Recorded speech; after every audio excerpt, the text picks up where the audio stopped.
Might be my AC. Mr. Telephone Man, there's something wrong with my line. Because when I keep putting that Bama boy, ooh wee. What do her mama look like?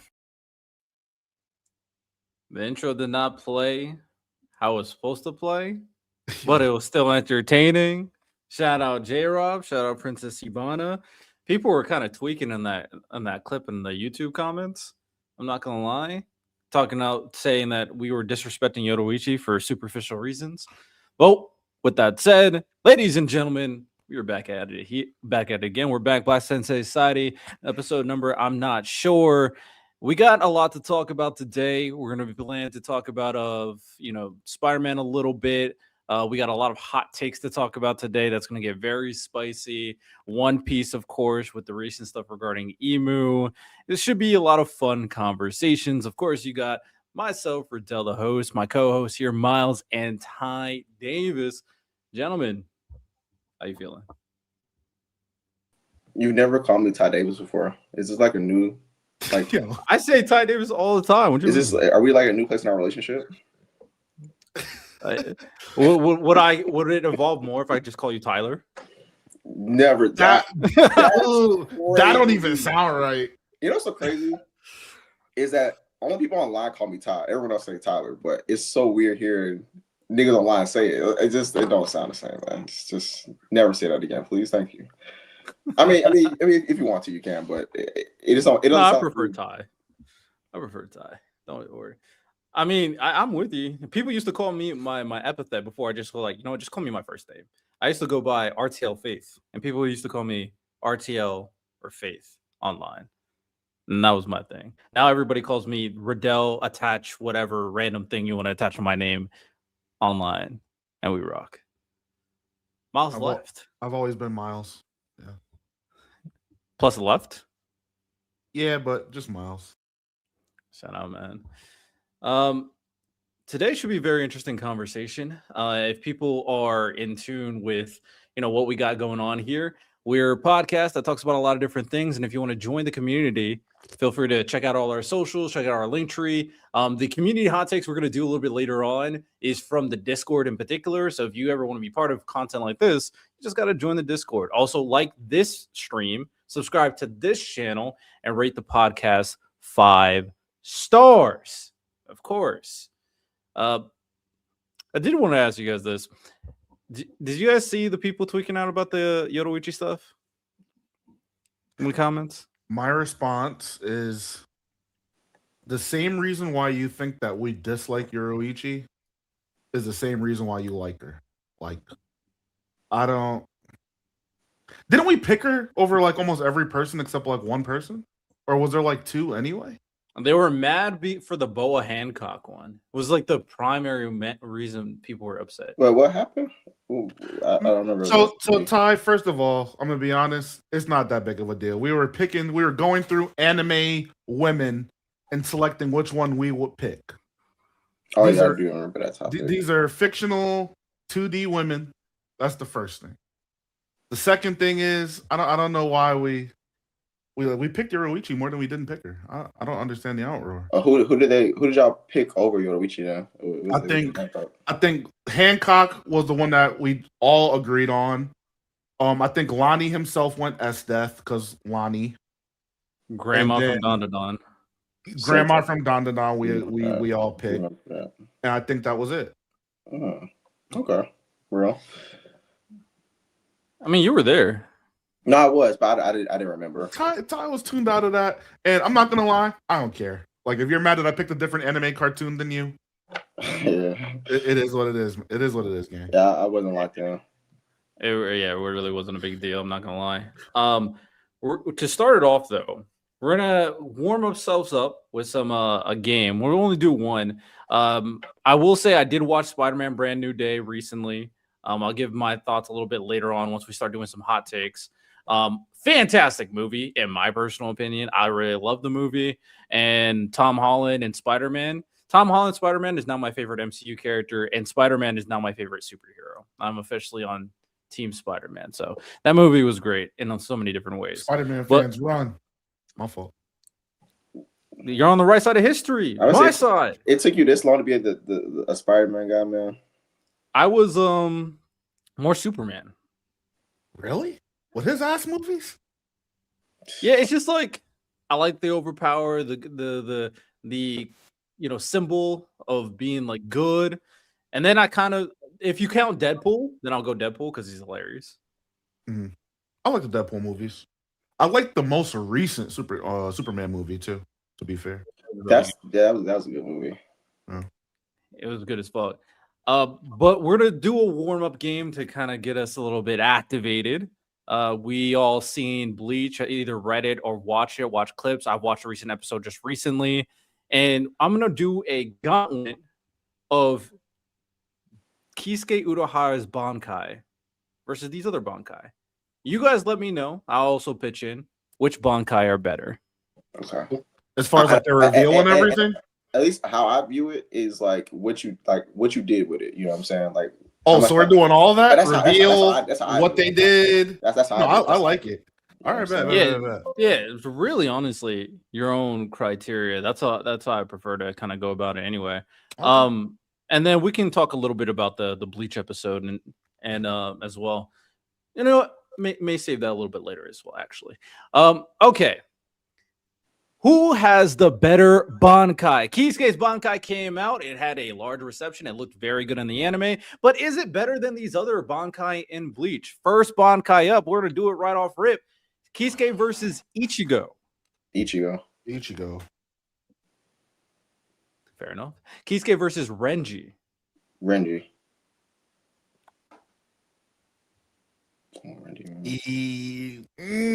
Urahara. I got Urahara. Oh, why'd you say Renji? Are you counting only his new one, or that includes the old one? So that's why I said how I rate it is off the moments. How good were the moments with this Bankai? I don't think that he has better moments with his Bankai than Renji. I don't think so. So it's like Urahara's is isolated to the one, and then I'll say the 1,000-year Blood War one was cool. Outside of that, what has he done with Zabimaru? I've seen that shit get shattered countless times. He shoots the little Cero beam. Niggas be shrugging that shit off. I don't know about Renji, man. I feel like Chad gets a lot of slander when Renji right there with him. I can't cap. Yeah, but like I don't even see like the at least I don't really see even like the moments where they're not like he's not winning. I still like the effort and the emotion I get when I see him fighting with his Bankai still. When Urahara used his, bro, I didn't give a fuck. I did not care. I did not care at all. Because I don't care about him as a character. So what he does doesn't move me. Like it's like, okay. No, that's valid. Obviously I like Kisuke as a character. And how he used in the battle was really clean, especially when it was revealed. The animation looked really good. It came out of that curtain, that dark area, and it climbed right behind Kisuke. That was fire. But okay, I don't hate it. Okay, Kisuke or Sajin? Kisuke. Sanjin has the worst Sanjin has the worst Bankai in the series. I might be forgetting that. Which one is that? That's the nigga. That's the wolf nigga. Kamamura. I don't lie, bro.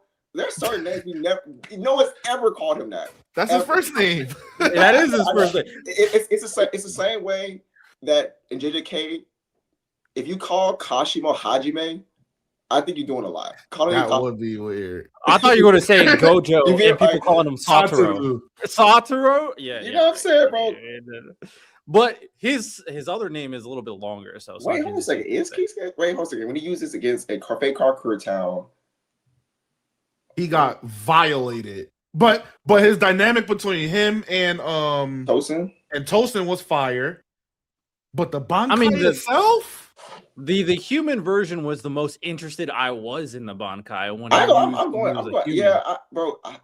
Oh no, I'm not transitioning to because it's actually not fair to him either, to be honest. Okay, this is the name I think you were thinking of. Kisuke versus Yamamoto. Yamamoto. Yeah. Yamamoto for sure. It's not even close. Especially the moment against you. He didn't beat anybody either. I mean, so. but the moment was crazy. It was very effective to the point where he didn't even want to fuck with it. So you know what I'm saying. Also, that's one of the scenes that the anime elevated. Like the anime crazy. So like yeah, that moment, just even if the moment itself was way better. I don't think they're close. All right, I agree. Couple more. Kisuke versus Rukia's. I got Rukia's. Yeah, but yeah, I like Rukia more. I want to say Rukia. I mean, it's pretty. Mid versus mid. Huh? Yeah, but I do like what Kisuke's Bankai can do. He can reconstruct anything, and because of how smart he is, it makes him extremely dangerous. He can heal and he can tear people apart if they're within his distance. You know something? You think about the utility, and I agree. I'm thinking about what I felt here. Okay, yeah, I can't even be mad at Byakuya. Yeah, I'm with you. Yeah, you know what I'm saying? Like it's like she overcame the fear. It can do a lot, but like. So. Well, speaking of Byakuya, Kisuke versus Byakuya. I got Byakuya. Byakuya, yeah. Yeah, I agree. Byakuya is so versatile. Also, didn't because he used it against Ichigo too, which was amazing. That's one of the best moments in Bleach. So he used that shit he never used again too. That shit was wild. No, that's for sure. All right, two more. Actually, three more. No, two more. Kisuke versus Mayuri. I'm gonna say Kisuke. I guess I'm gonna take Mayuri. Okay, I'm trying to figure because it was him and Nemu versus that Quince. Let me think. That moment against with him and Zayalaparo was fire. Oh, you talking in the Wiko Mundo? Yeah. Oh, right. I'm thinking of Thousand Blow Word. Okay, I'm not mad at that. I'll take that. I'm not even mad at how he used it against the hand either. True, but I forgot about Rankar Saga. I'm thinking was Thousand really Blow Word. So yeah, I'm rocking with that. Even though it doesn't seem like the most OP Bankai by any means, like Oreo cooked it. Shiazaparo probably was his best feat against it. Even Pernida was able to kind of deal with it. It's still super unique. A customizable Bankai is kind of fire. I'm not gonna lie. All right. Actually, two more. Kenpachi, unfortunately, but I think it's mid on mid. It's just cool because he's a cool guy. Kenpachi shit, it's like, I don't know why my mindset wasn't him being anything other than like a demon berserker thing. But when I got it, I was like, this is kind of boring. Like he's a demon berserker nigga the whole series. Like it's just the same shit, but now he's on all fours. I didn't really fuck with that. To be fair, hopefully they enhance it. It wasn't even that. That's just hilarious. That was the only difference. The blade became smaller, and he's on all fours, and he's red. I've seen a lot of red niggas do tough shit. Some of the payoffs of the Bankais didn't move me.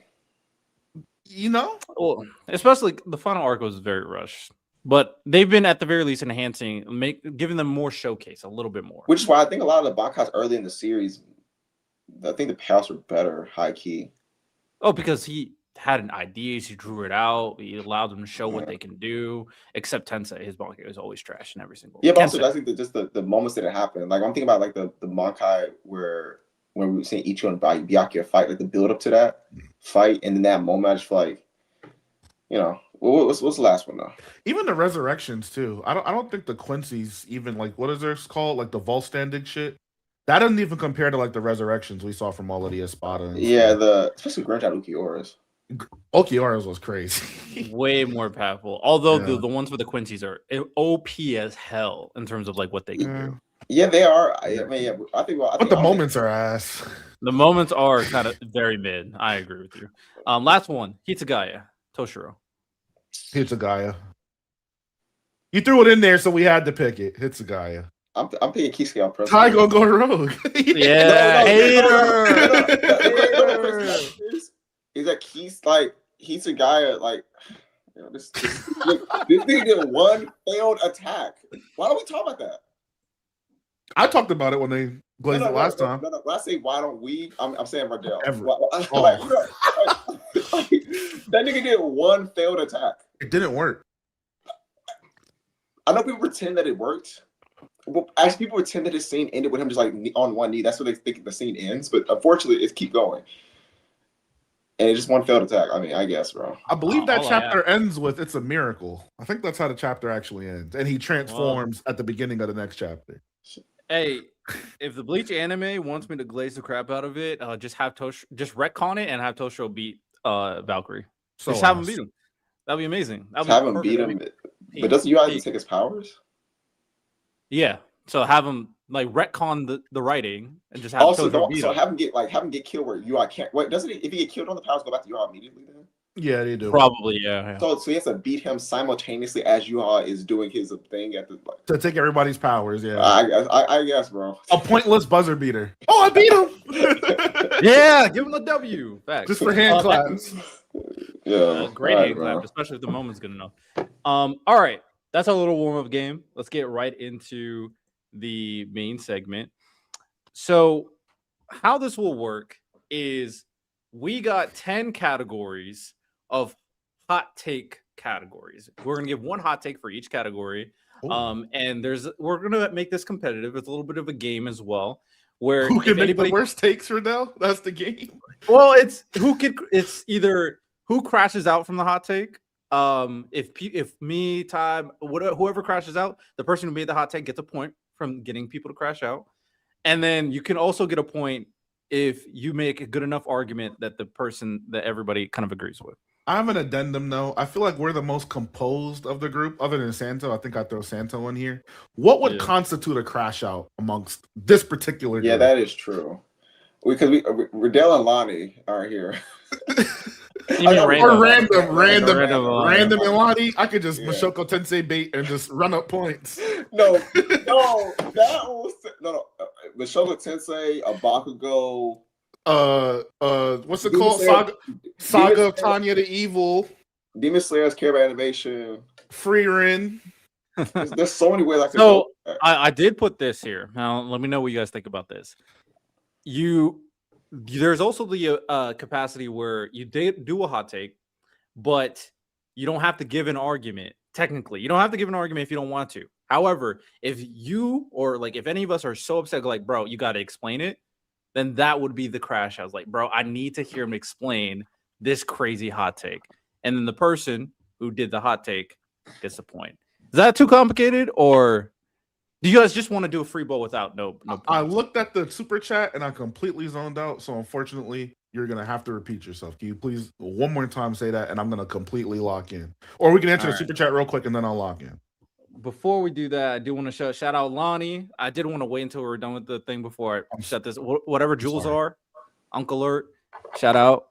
I don't know what jewels are still, but that's YouTube currency. Oh, W. Who's the Unc up here? You, because of the picture that you took that I exposed to the world on Instagram. W. Give me more clout. And then we got a $2 super chat. Yo, Sensei, seriously, question: do y'all eat Arby's? I do not. I've never had Arby's before. So, and this is going to be an extremely nasty admission. The only time I've had Arby's is when they were having halal food there. They were having like gyros and chicken over rice and all of that shit. And it was actually surprisingly good. But other than that, I've never eaten Arby's ever in my life. And Gabe, I don't be crashing out up here. Now, what we do in the Discord when y'all repeatedly say dumb shit, then I might crash out. Like yesterday, that was a good example of that with the Game of Thrones argument. I'm going to ask you that question later, Radell.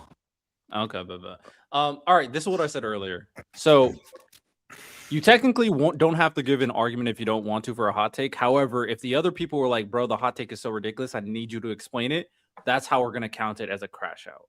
Okay. Where you're demanding a explanation for the crazy hot take.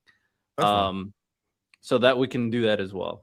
All right. So the first category for today's hot take segment would be about One Piece. A One Piece hot take. Miles, you are a certified One Piece guy, so you can go ahead. I gotta just say a hot take. Just go ahead and say a hot take here. I'm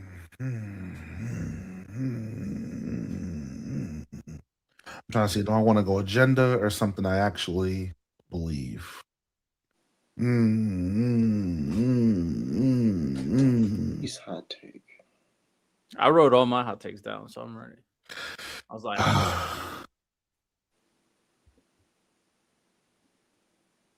what's a hot take we haven't heard from you? Because I know a lot of your takes. What, mine? All of my takes are just hate motivated. I mean, if I can go with all my hate. I would say go with it then.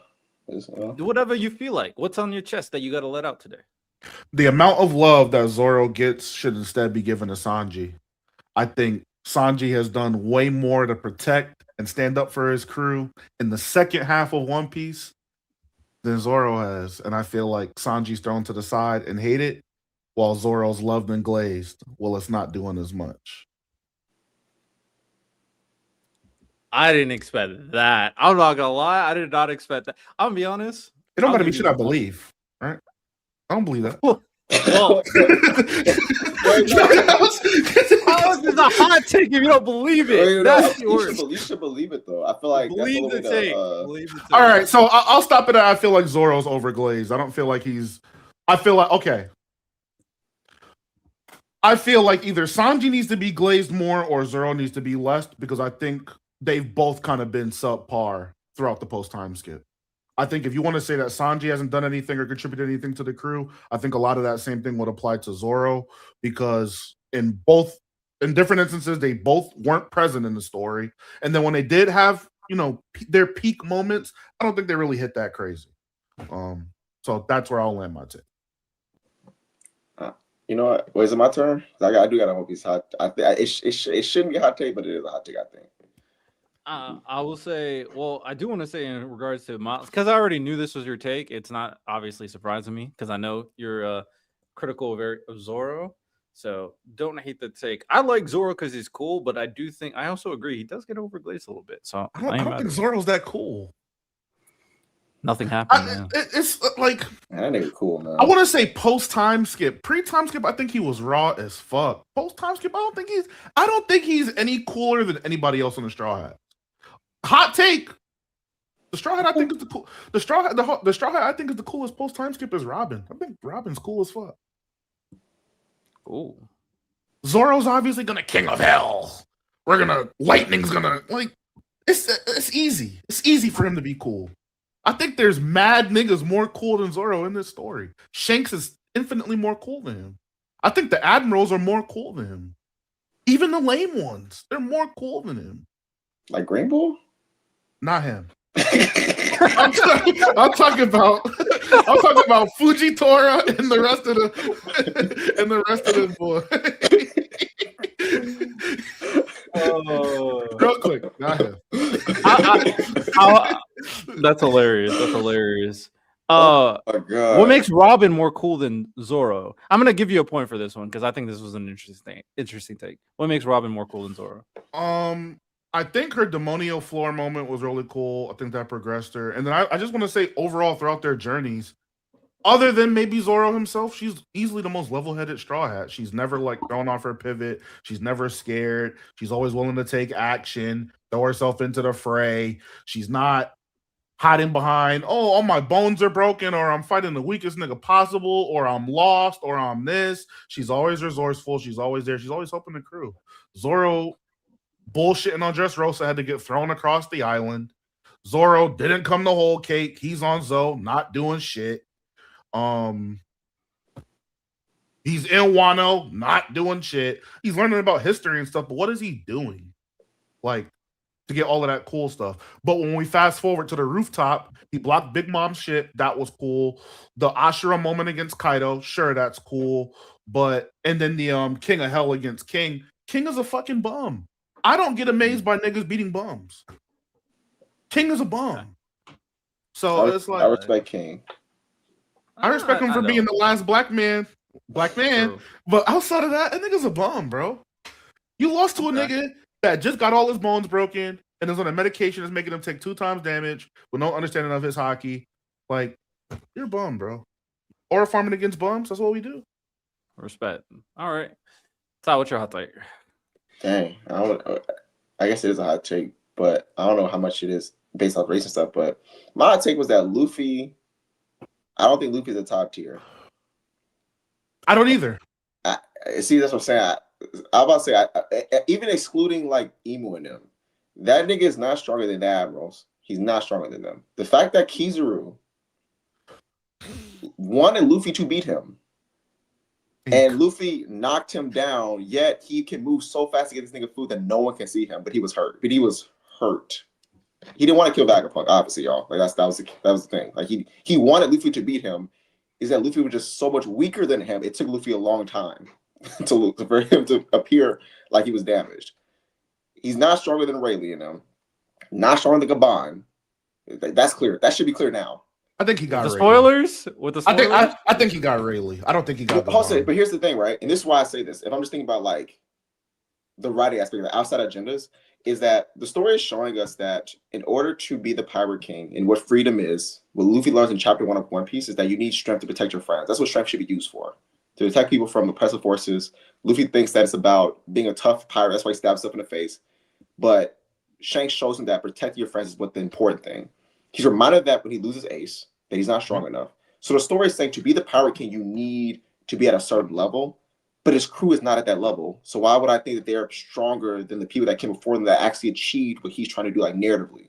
Like you would think that in order to reach this level, to be the Pirate King, he would need the credentials the previous Pirate King had, but he doesn't. But I think that if you want to pay off on that, you would have to. If Luffy was already at that level, there's really no excuse for why he's not Pirate King yet. So I think you pay off on those things simultaneously. Him surpassing Roger will pay off simultaneously with him actually becoming Pirate King. So I think he's showing to Roger. We're showing to Whitebeard, the Admirals, Gaban. No, you're saying in their prime though. That if Luffy right now fought Marineford Whitebeard, do you think Whitebeard will win? Yo, man. If Luffy fought Marineford Whitebeard, let me think about that. I gotta think about that one. I think Marineford Whitebeard dominates him. I'm not gonna lie. I was asking you for the sake of asking. No, I got a lot to you, bro. You pressed me, and I got a little nervous, but I agree with you. Yeah, he's not stronger than these guys, but I think that. But the biggest. But what about Green Bull and Fujitora? Because obviously people don't see them as strong as like the original three admirals. Is he strong? Can I kind of jump in? Go ahead. My thing about Green Bull, and I think a lot of people like malign him for it. It was Shanks that did what he did to him. It wasn't like this was some random run-of-the-mill nigga. But if you look at before that, he has a feat very similar to Kaido on the rooftop where he fought Yamato, all of the Azakaya 9, and like boosted Momo at the same time and was like trolling them niggas. He fought King and Queen, although hurt, beat them like nearly instantly. Green Bull's tough. He's a bitch-ass nigga. I believe he's a bitch-ass nigga in a hoe. But he is tough. I don't think Luffy can beat any of the admirals mano a mano. And it's like Ty hit all the narrative points. I think anytime you're a top tier conditionally, you're not really a top tier to me. I think when Luffy is running Gear 5 and Conqueror's Haki and all of that stuff, absolutely he's a top tier. But if I can bank on that time limit running out, I think that's bad, bro. If Kizaru, like Ty said, if Kizaru was taking him serious, Kizaru would have outlasted that time limit and won. And I think any of the admirals can kind of replicate that. And the thing about it is that like Luffy hit this nigga with a Gear 5 Conqueror, like a hockey hit. Kizaru was not hurt. Again, the fact that he laid on the ground and moved so fast to get Luffy food that Luffy and the Gorosei didn't see him, I'm not convinced he's hurt. If you can move so fast that no one can see you, that was probably, honestly, that you could argue that was probably the fastest feat in One Piece history. I agree. Speed.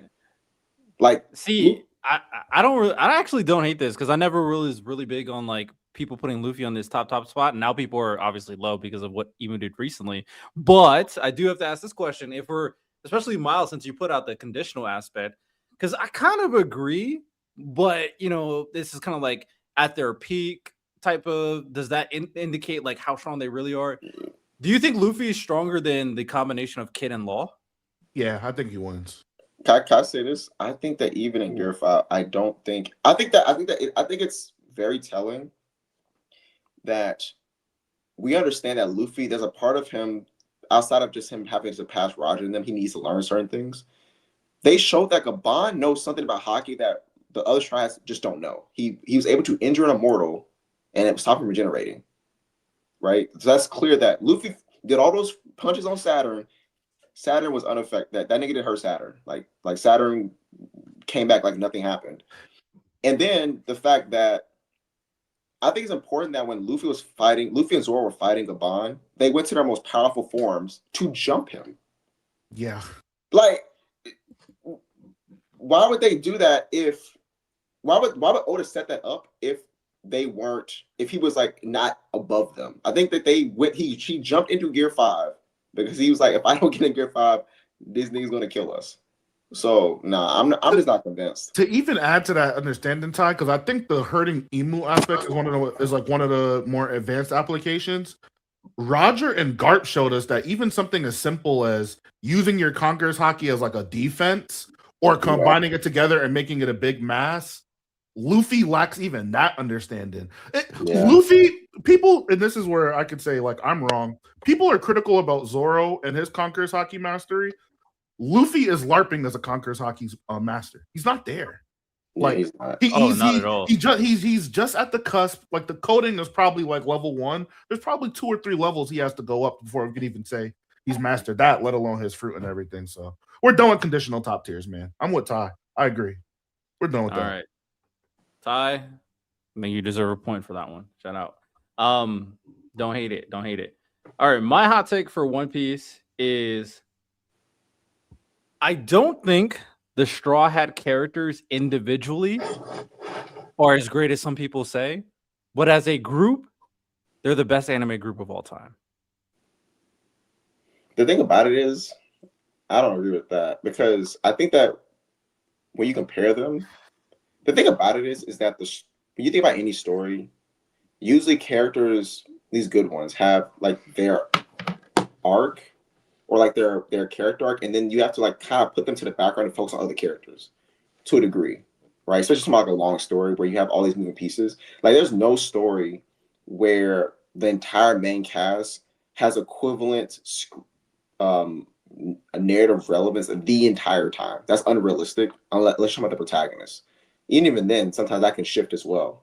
Like you have characters like Sasuke and Naruto that will be gone for 50 to 60 chapters at a time. 70, 80, you know what I'm saying? It's just, I think that people, the best thing you can do is give them an overarching goal that you can look forward to. Like, even if I put like characters like Zoro to the background, I still want to see him beat Mihawk, become the world's greatest sword. So I give him I still his character arc, you know, it's unfinished. You still have to look forward to. But there's just moments you have to sit characters back. And that applies to every story we talk about. Like, every story we talk about. I think people think that all the strides don't get as much time they used to. I'm like, well, yes, you give them their mini arc where they learn something. And then now you you kind of use them sparingly until the very end so you complete their character arc. That's every story. So I'm not mad at what you're saying. And that kind of goes over the overall premise on like how well they work together as a group in particular. The Straw Hat entity is fantastic because of all the things you mentioned, and a lot, especially Luffy leading it with the goal of being the Pirate King, and then obviously all their goals are aligned straightforward to like individual goals, but all aligned in like the same general direction and destination, and they all provide something very different in their personality and their role, so that any interaction between each other, in addition to like the story itself, keeps you entertained. But when I'm like isolating individual characters on like who I think they are, I do think there's entertaining. I do think the backstories are really good. But if we're having conversations of like some of the best written characters in anime, I don't think anyone, the only one you could probably argue is Luffy. I don't think anyone really meets that threshold. And maybe you could argue that one of the reasons for that is because of the limited capability of them being broadcast as a premier character because of having to share so much screen time. But if someone is making that argument with me, then I'm just not going to agree that compared to X, Y, and Z, that they deserve to be like an S or A tier type of character. I guess my thing is like, if I'm comparing them to other side characters, I don't think they fall short at all. Like other side characters, I consider them all main characters. Well, I'm saying I'm saying non-protagonists. Main cast, yeah. Right. I'm saying I don't see other main casts because like they're not the protagonist. Luffy is. If I go to other main casts, I don't see the Straw Hats not meeting the standard of the other non-protagonist main cast members. I'm trying to figure out which ones that I'm like, oh yeah, they don't. These other people in this main cast are just all a step above each individual Straw Hat. I don't see that. I guess it depends on like what we're talking about. I mean, if we're comparing it to like the big three, I think there's a reasonable argument because a lot of the main cast is not that strong. But if I'm having a conversation talking about like Kakashi, Sakura, and Kakashi, Sakura, Sasuke. I guess I was thinking more so Bleach than Naruto. Yeah, I'm saying let's be clear. I was more so on my mind. Naruto. I agree. Naruto's elite. I think he's the best protagonist. We'll get there. I think Naruto's elite. Sasuke's elite. Kakashi, and then Sakura. I thought she's solid. Better in Shippuden. I think she's good. She's better in Shippuden. I think she's good, and I think there's more of an argument for like Sakura versus Nami or Robin. But if I don't think any of them are S tier characters. If I would have kind of put a conversation of like S tier, I would go like Mao or Momo type of character. Yeah, but I'm saying that's like non-protagonist. That's what I'm saying. I was excluding Naruto. I was excluding Luffy. That's what I'm saying. But some people do put them in that tier because of how they feel about them. How they feel about them through the group of the Straw Hats. When you're isolating the characters, they think that they're just as good as some of these other top characters. I don't know. I do get that argument. I don't know how common it is for people to say that there's like individual Straw Hat is better than Naruto. I don't see that.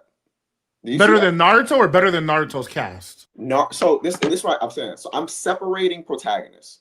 Taking Naruto out, taking Luffy out. Sure. I don't see, or taking Ichigo out, or whatever main character, Thorfinn out, whatever.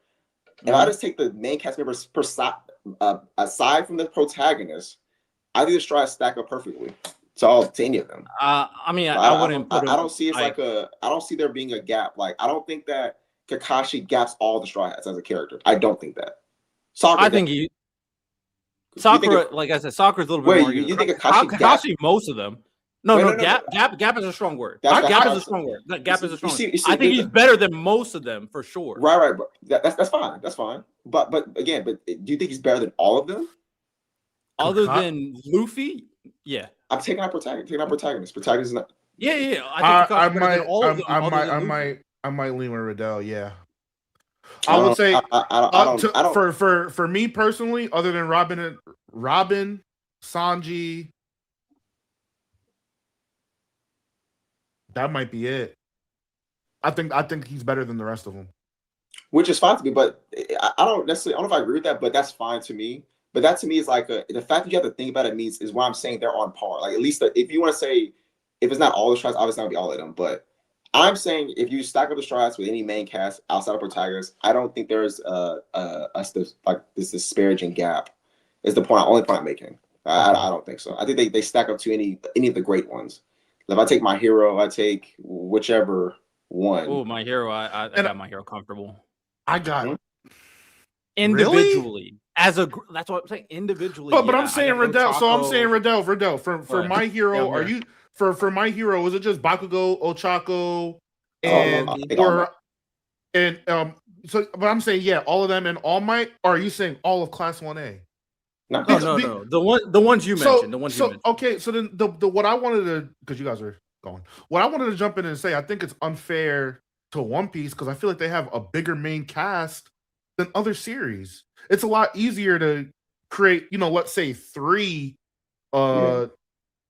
you know what I'm saying? Side characters that are, can all uphold and stand on their own versus creating 9. That's my only thing. Because Radell, for comparison, I wanted to give you a comparison because I know you've seen this. Would you put the cast of Reborn that has 7, I think they have 8 members in their main cast? Or would you say One Piece as standalone characters excluding the protagonist? Oh. I don't think it's Gokudera, you got me. I think Gokudera's cold. I think Lambo's cold. I think Mukuro and Chrome, they're like 2 characters. I think they're cold. Hibari? Hibari and Zoro. Okay. I ain't gonna lie. That's a fair split. That's fair. I think Zoro's definitely one of the best Straw Hats, and no one agrees. Ow! No, we can I mean, this is not the segment. One day we can talk about it. I promise y'all. But just so without going deep into it, what do you see? Would I see it as a character? Yeah, what do you like? Yeah, what do you see that puts Zoro so high? As like one of the best strikers, I think that I think his consistency, his motivation, his internal desire, his false review at the beginning. I think he has and I think that he's set up for having one of the best payouts in the series by far. Like he has one of the best payoffs. Like that's what I'm saying. Like that. Like to me, and I think he's just extremely well characterized. Like I think like he has a good character contradiction. Him being like a drunken samurai, like that's a good character contradiction. The same way that Sanji's like a chivalrous pervert. Like you put contrast and traits together, make a character stand out more. I don't see why he isn't like if I think like, hey, what's construct the character? Like what I do to construct the character? I don't see why he wouldn't be a really good one. Like that's like you know what I'm saying. So I'm saying, there might be an understand because I like an understanding because I'm not a writer, right? So I think you're coming from it from like a completely different angle. I agree with everything you just said, right? But I think everything in between all of those payoffs, like his desire, all of that stuff, falls flat. Pre-time skip, I think he was fire. I think Zoro's fire pre-time skip. The stuff with Dad's bones, the nothing happened moment, his showing against Kaku and Eni's lobby. I think he has crazy good moments. Post-time skip, my boy he's really not on nothing. That's my only problem. And I think that kind of so this kind of goes back to your point about the cast. And you know, if you notice that like how usually when stories expand, like let's say after time skip, you expand, so you just have to shift focus for sure from character. And so that's why I actually learned this recently about how usually like over time characters become more flanderized as time goes on. I learned that actually that's part of making characters more iconic is you simplify them down so that people understand, because part of being an iconic character is making characters very simple traits. That's why like Superman, things like Hello Kitty, Pie, these are iconic characters because of how simple they are that anyone can see them and understand them. So I think that as you are waiting for these pairs, I think Oda simplifies them down so that not only they're easier to write, but then they'll be more memorable because you hyper exaggerate a lot of their traits. And just like it's the same way that like in part one, people like the folks a lot of the Leaf Village Ninja, but then you have to ship because you have to expand out to the Sand Village, you have to expand out to the Cloud Village, you have to just expand so characters realistically can't get everything they used to have because you have to expand. You just have to expand your story. So that's why I'm saying I don't see that as necessarily a problem. But now here's what would be a problem is that if I had nothing to look forward to, that's a problem. Okay. So let's say that these Straw Hats didn't have interesting goals I would want to look forward to. Then I would 100% agree because then the expansion is like these characters are just dead weight now.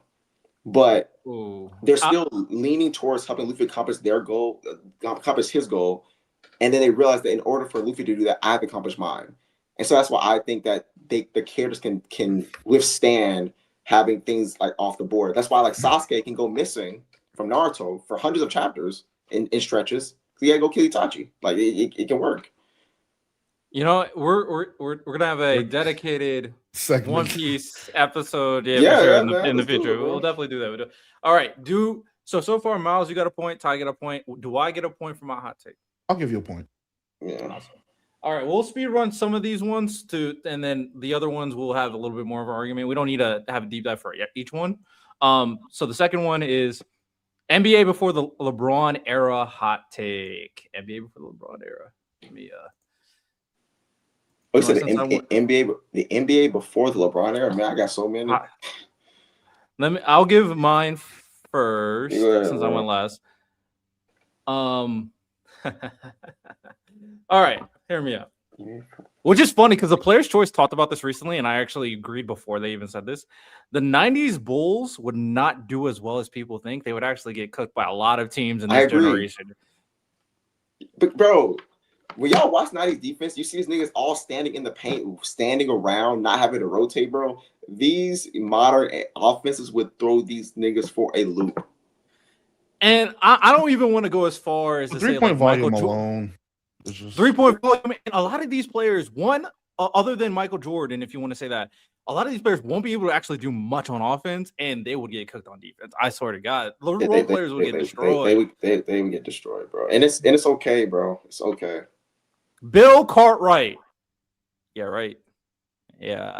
Radell, I kind of agree with Gabe in the comments. This is low hanging fruit, though, man. I like. It is. I Okay, agree. well, that's fine. But I That's love fine. it because we love hating on the 90s, bro. To be fair, we kind of have similar thoughts about the NBA. If we had like a old head up here, they would crash. It would the fuck get out. bad. It would get disgusting for a hot take like that. So I ain't mad at it. Who's next? Go ahead, Mike. Let me think. I'm gonna think about mine. Let's see. I think so. We saying pre. It's all of the pre up until the Yeah. 60s. Yeah. These okay. My hot take is people need to let go, or the old heads rather need to let go of these evangelized versions of these players that they watch. A lot of these old niggas. I'm not gonna say the top of the top were good, but outside of the superstars, them niggas sucked, bro. Them niggas sucked. There wasn't any crazy elite supporting cast. There wasn't any crazy elite defenders running around. The schemes are simple. The concepts are simple. We need to stop acting like these niggas were God amongst men, because I feel like, unfortunately, our generation is not going to do that for the players that we watch. I mean, I'm seeing some niggas do it for Kyrie right now, but these guys were not that good, bro. You guys are misremembering what actually happened. You guys are fantasizing some of the moves they did. The Chilltown one going viral about Kenny Smith throwing it in between his legs and doing it. That was so like dope. you guys have tricked yourself into believing stuff that didn't happen. So yeah, I kind of agree with that. So I'm not like, we're gonna have like similar type of vibes with these hot takes. Yeah, we would have to support the 90s for these to be hot takes, or support that era before these to be hot takes. And this is coming from someone who still thinks Jordan's a GOAT, but like that era, think he is too. Like, if we're being honest, Ty, we don't have to agree. But go ahead. I don't like LeBron. So I didn't say nothing. I don't like LeBron.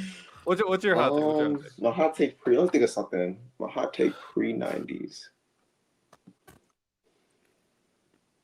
Chill lied. He didn't add extra sauce. He lied. Yeah, he did. That was what he said and what happened were two remotely different things. It doesn't have to necessarily be that. It's just before the LeBron era. So basically before like 2009. Chill is. Wait. Also, you said before 2009? Yeah, like young LeBron. I wouldn't say that's like necessarily. You could say that's okay. Kobe's era, I didn't know. I thought it was like just before he played. Okay. No, that's fine. Oh yeah, that's what I was doing. Yeah. Okay. Okay, I got one. It's about Tim Duncan, bro. Tim Duncan is the most protected superstar ever, and it's because that nigga's boring. If LeBron or Kobe, even Steph to a lesser degree, was ever 1 seeds losing to 8 seeds, we would never forget it. We would literally never forget it. You know the year that LeBron lost to the Mavericks? Y'all know Tim Duncan in the first round lost to the 8th seed Memphis Grizzlies that same year? No one talks about it because it's Tim Duncan, right? Tim Duncan has so many he has a lot of playoff blunders that no one cares about. And this is why I hate when people try to put players at certain levels, but they don't hold certain standards, because the standards you hold a player to lets me know how you really feel about them. That lets me know how good you think they are. If that would happen to LeBron, people would never stop talking about it. Even if it happened to Kobe, people would never stop talking about it. But somehow Tim Duncan ends up in Kobe and Bron conversations, and I hate it. I hate them. And also, when did Tim Duncan was better than Kobe? I don't remember the year. Maybe I was too young. But when was peak Duncan ever over peak Kobe? Like, when was that ever was niggas shooting saying Duncan? Like, I don't remember. I don't remember.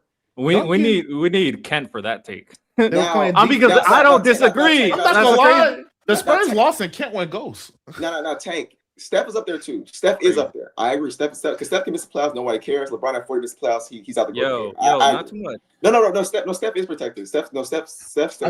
I think Steph is the most protected. Right. That's what I'm saying. Pre pre-Steph era. So pre-Steph and LeBron. Oh yeah, pre-LeBron era. So I had to go Tim Duncan.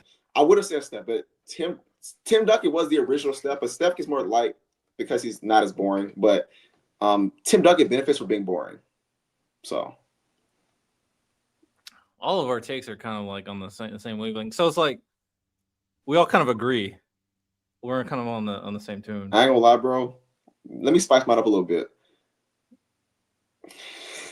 Yo, what are you trying to? Yo, what are you better say? I got LeBron over Tim Duncan. I got Kobe over Tim Duncan. I got Steph over Tim Duncan. I have Kevin Durant over Tim Duncan. Yes, Kevin Durant. Yes, Kevin Durant. Yes, Kevin Durant. Tim Duncan is in like that tier two niggas. He ain't tier one. The niggas I named are tier one guys. Oh, no, the spicy one. The spicy one will be Giannis.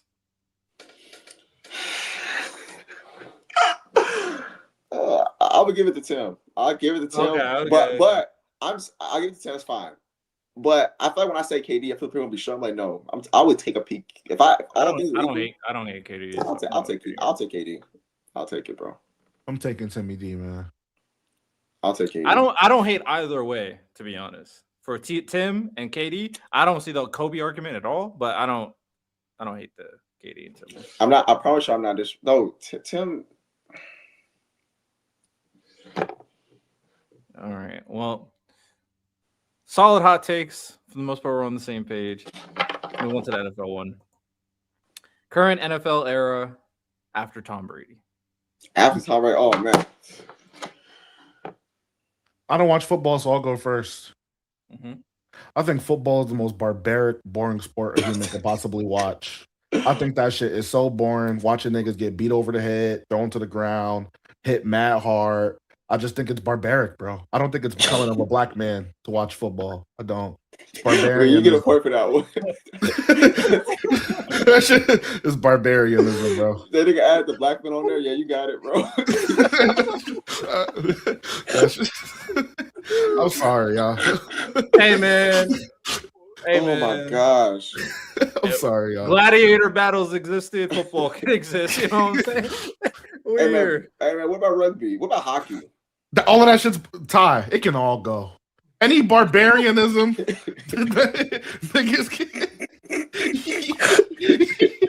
can keep that shit, boy. Now I do respect what a quarterback do. I think quarterbacks know what I'm saying. Funny. The precision, the accuracy, the power. That obviously takes some finesse and skill. All of that other shit, them niggas is barbaric out there. I'm good. That's hilarious. I love football, but I find that funny. I tried. It's a dangerous sport. So I ain't mad at it. The most boring barbaric sport. The most boring barbaric. It's more boring. It's more boring than hockey. Oh my god! Like barbaric boring. It's more boring than hockey is. The only thing I feel like hockey to a degree is more fast paced. That's the only reason why I would say it's less boring. But it's a toss up for me. I think they both ass to me. I wouldn't defend one or the other. What about golf? Golf is boring as fuck. No, I'm saying football more entertaining than golf. No, football's more entertaining than golf. Okay, I just got my golf clubs recently. I'm about to become a golfer. And I'll be honest, one of my favorite sports is a boring sport, so I can speak on boring sports. I like tennis. Tennis is boring to some niggas. I think tennis is tough. Tennis not boring. No. More boring, baseball or football? Baseball is boring. It gotta be baseball. I'm sorry, y'all. I'm sorry. Baseball is baseball. I'm sorry. Yo, that shit, nothing happens. I'm sorry. Baseball is so boring. So they're both slow. They're both boring. But bro, the key for me is the barbaric. Like, bro, you hitting a nigga in his head. You don't know what that nigga might do when he go home. Bro, that's the best. Ain't that the best part? That's the best part. I don't know what I'm gonna get. He said that's the best part. Like, I don't know if I'm gonna get you know what I'm saying. But hold on a second. That's not a shot at mental. Let me stop joking about that. But I'll say this: baseball is so boring. You have niggas on the field chewing sunflower seeds, bro. Like this is, bro, baseball is boring, bro. Baseball is terrible. It's actually it's terrible, bro. Hey, they got the a little bit barbaricness when the ball hits the batter and the batter's like, yo, that's a mistake. That's a mistake though. No, they don't act like a mistake. They be slipping. Yo, they be pissed as fuck. They like, yo, we fight right now. They don't act like it's a mistake, bro. And honestly, it's worse in football because the entire dugout comes out. It's like a brawl. All of them like, yo, let's hands right now. Shout out baseball though. That was a funny hot take. I like it. Ty, on you. And a hot take. Football. Unless you want me to go. Up to you. You go ahead. I do got mine, but you go ahead though. All right, my hot take. Maybe it's not a hot take nowadays, but I think Jamar Chase is clearly better than Jettis. I think he's clearly better than Justin Jefferson. I think he is the best wide receiver in the league. And anybody who thinks Jettis is better than Jamar Chase is kind of fake woke. So Fake woke? What? fake woke. Yeah, all right, man. Anyways, Not feeling it? You don't agree? you said clearly. Clearly, as in like Jamar Chase is clearly number one. I'm not thinking twice about it. Now, Jettis could be number two, but I think Jamar Chase is number one. Clearly, I don't know, man. That I think his attributes. What Justin got to try out there with sometimes, bro. I don't know. Not for sure, but I think the difference for me between Jettis and Chase, because for the most part they're both complete receivers, and when it comes down to their route tree, when it comes down to their catching ability, their spectacular catching ability, but the difference maker that Jamar Chase just has over Jettis, and it's not close, is when you put that ball in his hands. His yak is disgusting. It is one of the best I've ever seen. And that is a separator that can't be in a match because he can take anything to house. He's one of the best at breaking tackles. His speed after you put the ball in his hands, man, he be making people look stupid. So they both complete. That yak is a difference maker. So I don't think Jettis hands clear. I see Jettis be dropping the ball. I'll say my hot take is that Lamar is not as bad in the playoffs as people say he is. Most of his biggest playoffs, his sales were early in his career. If you look at like the past 3 years he's been in playoffs, he actually has been solid. People mostly take his entire playoff career opposed to saying that he's gotten better every year in the playoffs. He's become a better playoff quarterback every year. But people like Radell don't believe me, so it's okay. Shout out more. All right, no points, but. Let's are you guys big comic book Marvel DC? Do you guys want to do the Marvel DC one? Yeah, but go ahead. Yeah, we can. Okay. Marvel versus DC. Any hot take regarding Marvel DC? Mine is pretty simple. I can start it. Tom Holland Spider-Man is the best written character and best superhero in the MCU and DCEU for sure. The best In the MCU and the DCEU? Yeah. Honestly, he's the best superhero. I'm not going villains. Superhero out of all the superhero movies. All of them, regardless of Tom Holland's Spider-Man. I disagree. Tom Holland Spider-Man. Yeah. I think his combination of Peter Parker and Spider-Man are flawless. Not only is his representation as Spider-Man extremely entertaining, with both his action scenes and also what he represents for the story, being the friendly neighborhood Spider-Man, where he's constantly saving kids, constantly being someone people can rely on. He's just that hero that truly embodies what it means to be a hero. But then he got that other aspect. Now Loki's comp. I'll talk about Loki and I'll talk about Tony Stark in a second. Loki's comp. Tom Holland as Peter Parker is a difference maker that makes him honestly a separator from so many different heroes. His alternate identity, the human side of the superhero that is Spider-Man, is so well written. When it came down to him initially being a novice, was like, oh, so go lucky. He finally became a hero next to Iron Man and Tony Stark, but he was kind of ignorant on how it is, and he made some mistakes because of it. And then he grew more as a hero as time goes by, and then he made the biggest mistake where he tried to have both of the things, which is why No Way Home is so great. He tried to have both. He tried to be, oh, I want to have the best life as Peter Parker and Spider-Man, but that's just not how it works. This world is not that easy, and he had to make a huge sacrifice with one of the most emotional scenes with Aunt May, once he realized that villains, sometimes they can't be redeemable, but you can't cross that line. And then in Brand New Day, the emotions of someone who's lost it all, the love of his life, he's by himself, he's alone. And an interesting thing, he is a loser, but he has to do his job as Spider-Man. He has to keep on going. He has to focus all his days as Spider-Man. So what he does every single day, routine, he goes, puts flowers at his dead aunt's grave, and then goes and does the same routine over and over again. I think people can resonate. It's like you don't want to focus on the negativity, the trauma that you went through. So you put all your in on work, and that's what he does. He's in pain. He's hurting. He's emotionally troubled, and that's a huge part of the storyline. And he has to figure out like what it means to be Peter and Spider-Man. Man, that dude's elite. So my argument is the duality of Peter Parker and Spider-Man is just like amazing. I don't know if I put him over Tony Stark though, but fuck the Tony Stark. I'm not putting him over Tobey Maguire, nigga. Man, so there's this weird. I respect Toby. There's this, and I want to just touch on it real quick. There's this weird conversation that started, and it's all whatever the middle nigga's name is who did Spider-Man, right? Andrew Garfield. Andrew Garfield, right? His movies were so ass. The middle nigga. His movies were so ass. People started doing this gimmick to redeem him, in which they would say, "Oh, Andrew Garfield is a better Spider-Man than Tobey Maguire."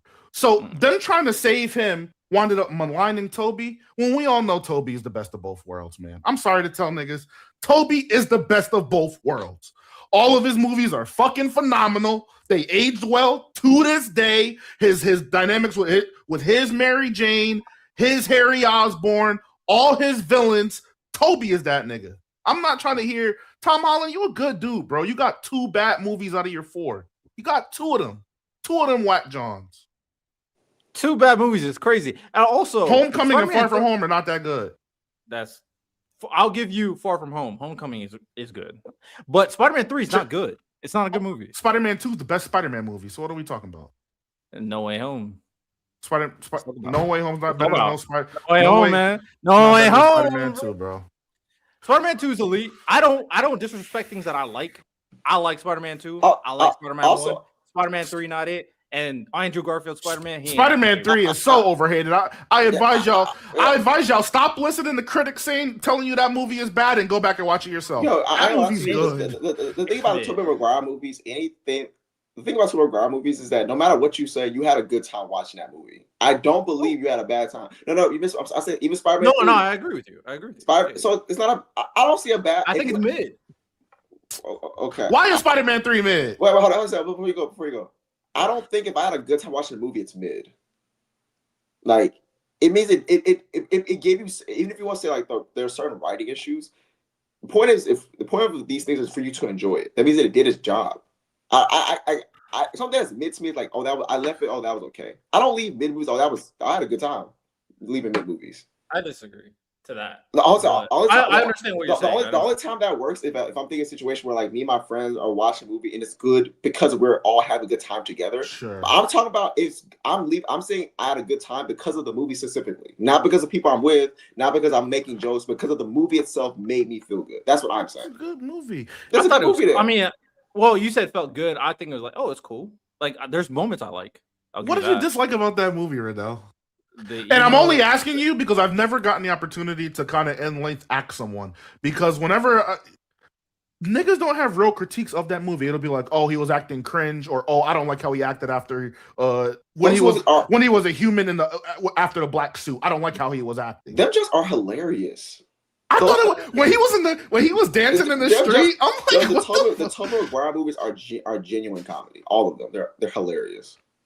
I would agree with that. I didn't get the same vibe. I didn't really like the emo Peter. I think it's meme worthy, but I don't think meme worthy is like the best thing in the world. Also, I didn't really like the rush nature of like Harry's Goblin. If they made it pure, they had not only Harry's Goblin, but they also had Sandman and Venom. They didn't really rock with like. Well, I just didn't like his. Harry was hating on that nigga for 2. He was hating on him for 2 movies. Yeah, but then he turned into a hobgoblin, then he turned around. I felt like there was too much going on in this movie. I think if they focused more so on like either 1 or 2 of the villains, then it would have been a little bit more like structured for me. Sandman I thought was good. Sandman's phenomenal. Venom, yeah, I think Sandman is good. Venom, I think obviously I think Venom looks cool, but Eddie when Brock he became Venom, did not buy it. Eddie Brock was a weak point. Yeah. I agree. So I don't like hate on it as much as everybody else, but I think it's like okay. I don't think it's nearly as good as Spider-Man 1 or 2. And that's kind of like the comparison model. I also think Spider-Man Homecoming's good. I think No Way Home and Brand New Day are peak fantastic movies. And then Far From Home is like whatever. They better than Spider-Man 2? No Way Home, and I think S tier is Spider-Man 2, No Way Home, and then Brand New Day of Spider-Man 1 is like arguable. Okay. All I know is Andrew Garfield's not on the table. That's all I know. Not at the table. Yeah, his Do I moves get a were point? dry. Do I get a point for that one? Yeah, I'll give you a point. Me and you went back and forth. All right, No. who's next? My fault. Like a little kid. No. Let me think. Do I have a hot take for? You said Marvel. Marvel or DC? Marvel or DC? I got a hot take. It's similar to my take I already have that was hot on this channel. I think Is anybody going to protect Batman? Oh, go ahead. My bad. Is Ty going to come at Batman? Now I wonder if anybody's going to protect him because we know Batman is like. I don't protect white billionaires, bro. That's not in my DNA. What you call? I think being a child and nostalgia carries a lot of the opinion of people on the MCU.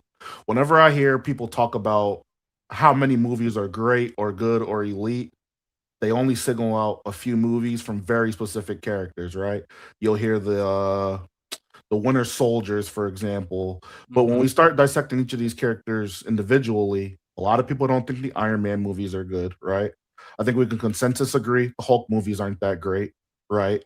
And then the rest of the characters are kind of 50-50 opinions. Doctor Strange's movies aren't held in some crazy...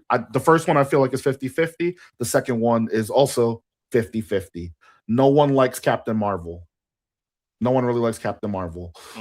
The Thor movies, people have the one that they like, and then the other two are mid to dry. So I think being a kid and, having those rose-colored lenses and seeing those movies, you're like, whoa, these are so fantastic. And I'm obviously not holding them into the regard of the most critically acclaimed movies ever, but I don't think those movies are as good as people make them out to be, and I don't think they deserve to be held in the regard that they're deserved in.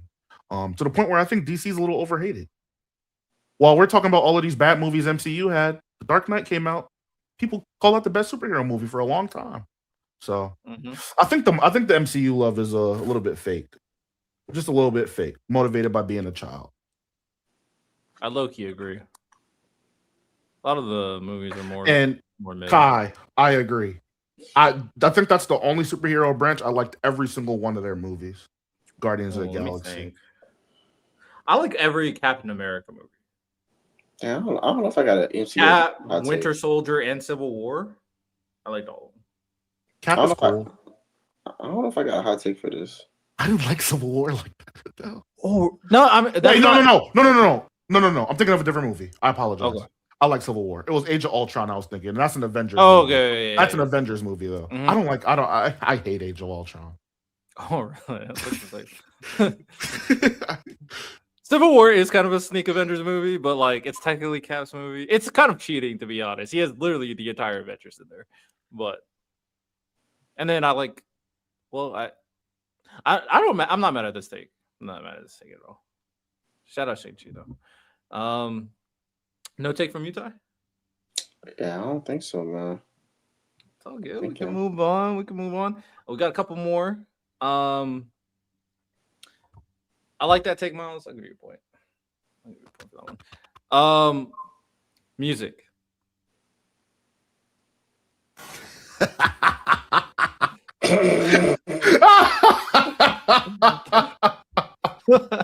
I'm not a music head, so I don't know if I got one for this either. Woo!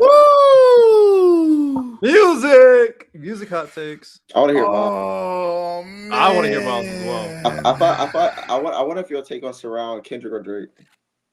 I don't know. I thought about going after Drake, but that's low hanging fruit. Instead, I'm gonna play defense. I'm not looking to earn a point. I'm just looking to play defense. Okay. Here's my hot take. Rap, and it took me a while to figure out a good hot take because I'm not a music savant. I just like what I like. Rap is the only music genre where lyrics matter.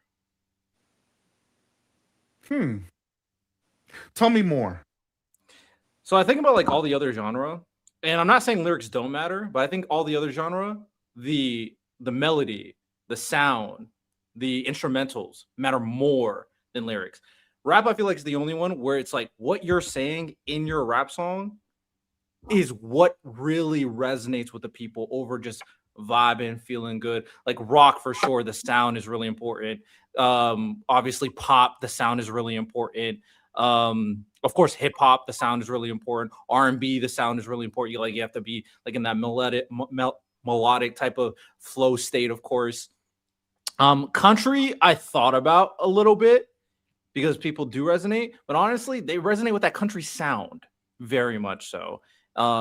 But that one's a little bit more arguable. Metal, for sure, of course. So, yeah, I think the lyrics is the most important part of rap. Every other genre, not so much. I'm not mad at that. I'll give you a point for that. I know we commonly say we're done with the 80s and 90s up here, but there's one particular man from the 80s and 90s who has slowly grown to become the most disrespected artist of all time. Y'all need to stop playing with MJ, bro. Chris Brown is not MJ. Drake is not MJ. The Weeknd's not MJ. Beyonce's not close to MJ. None of these artists are close to MJ, bro. We're talking about the first artist to ever have his music video on MTV. We're talking about the first artist probably to carry an entire family on his back, allow them to sell out tours and shows without even making good music. Stop playing with Michael Jackson, man. Michael Jackson is still the GOAT, and there's nobody close yet. There's nobody close. If you're not talking, it's nobody, bro. So stop. Santo, and this is to you. Stop playing with Michael Jackson, man. What Santo say? Trent, stop playing with Michael Jackson, man. You said Chris Brown could be Mike. If he didn't have that Rihanna stuff. So I think that it's kind of like a hold on, hear me out. It's like I guess this be my hot take there. He wouldn't have been MJ, but he would have been Kobe. I knew you were gonna say that. I knew you were gonna say that. Because I'm saying it because I remember how people talk about Chris Brown when he was Chris Brown. Like people of all ages, like people my mom's age, how they were talking about Chris Brown. My mom was in like her 40s, almost 50 at the time. He was like that at the time where he was beloved by everybody, similar to MJ. And I think he was on that trajectory, not to be MJ, but to be. He would have probably been top 3. Like he would have been, when people say who are your top 5 artists ever, Chris Brown would have been at top 5. That's what I think, based on how beloved he was at the time. Like, because I remember, I'm going purely off of how beloved he was. Not even, I'm taking talent out of it. Like him as an I'm talking about him as an icon. Do you think he was more beloved than Beyonce? Not necessarily. At that time, I can't remember. I don't think so because he was younger. He was far younger, so I don't. Mm-hmm. He wasn't.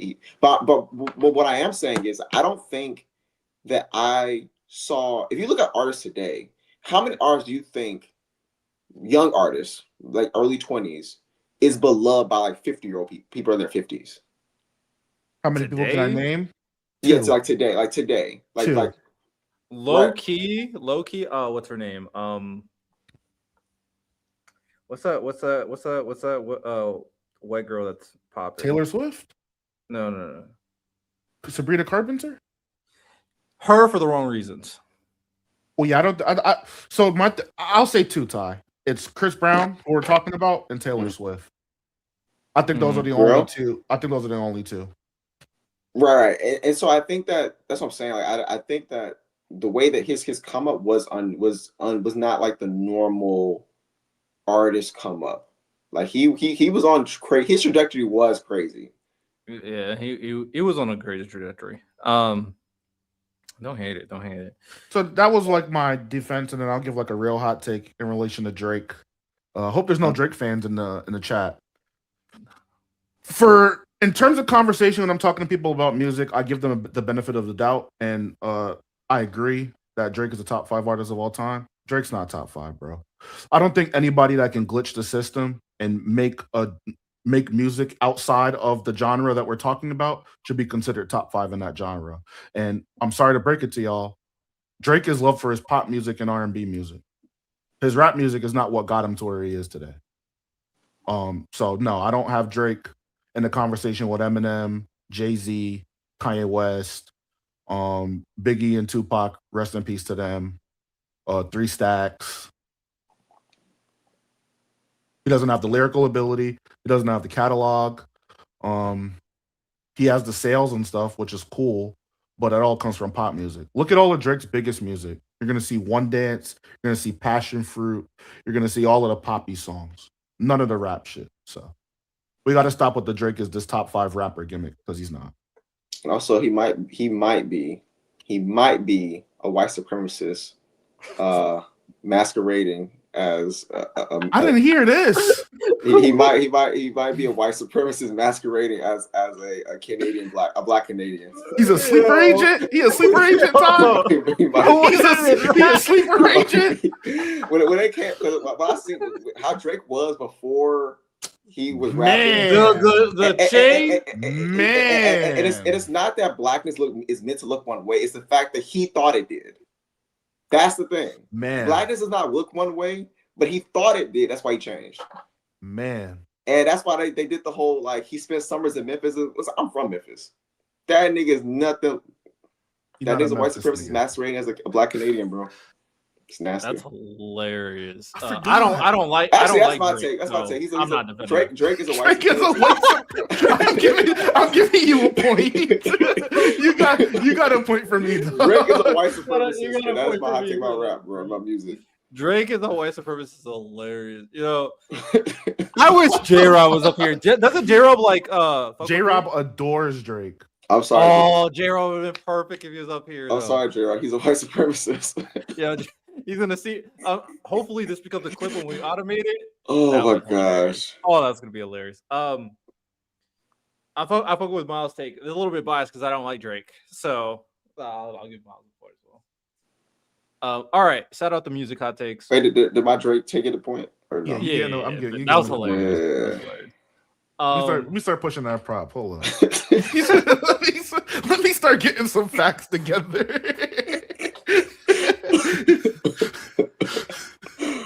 That's good. Oh my prop. gosh, bro. Let me add that to my prop notepad. Hold up. Next hot take category is horror movies. Ooh. Horror movie outtakes. I have one. I got another one. I got one too. Go ahead. Weapons is the most overrated horror movie of all time. I don't think it was that good. Okay. I don't know why people think it's that good. To be honest, I don't understand the rating. The only thing that was interesting about the movie is like how they were like producing the movie with how the scenes change and how the scenes connected. Like you can talk about like the film strategy being cool, the plot, the premise, the horror, the concept of weapons in general. What the fuck? I still don't understand what that meant. That I don't get why they called it weapons, to be honest. And if you're telling me this like thematic, you're not deeping it enough. Fuck you. How about that? So I don't think Weapons is that good. I think it's the most overrated horror movie of all time. And yeah, and it's not scary either. It's not even. I barely even call it a horror. Maybe a thriller. Definitely not a horror movie. Well, that's gonna lead into my hot take. Oh, what's up? Man, I don't think Obsession is a good movie. I knew he was gonna say that. I knew he was gonna say that. Oh my god, I knew he was gonna say that. As a horror movie, I don't think it's as good as some of the other best horror movies of all time. I just don't see Obsession as a movie that fits in the horror genre. I consider it more of a thriller, maybe a mystery, things like that.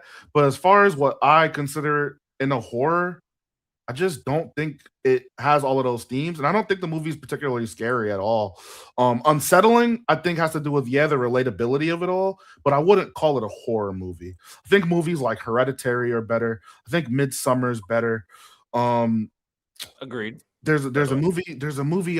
It's drawn a blank. I saw it with Gabe a few years ago. There's a movie with Nicolas Cage about dreams. That movie's better. That came out 2 years ago as well. I just think when we're talking horror, I don't think Obsession's that good. Thriller, we got a whole different combo. Oh, that I don't does know, make man. the question. Like, That what joint was does that? What does that mean when it comes down to like? Heretic was the movie I was thinking of. Heretic is a better movie. Oh, the one where he's like he's like a white hair dude, ugly Nicolas Cage, right? White hair. Is that's like, that's a different one. Heretic is a Oh. movie about this guy that lives isolated in like this nice ass house, and these two girls who are like, let's just say they're Jehovah's Witnesses. They come to spread their idea of. You told me to watch that movie, right? The movie's fantastic. Yeah. Yeah, that movie was really good. I still was like, oh, is he? Is he not? Is he? Is he? That was it was a good premise. I'm not gonna lie. Okay, that movie was really good.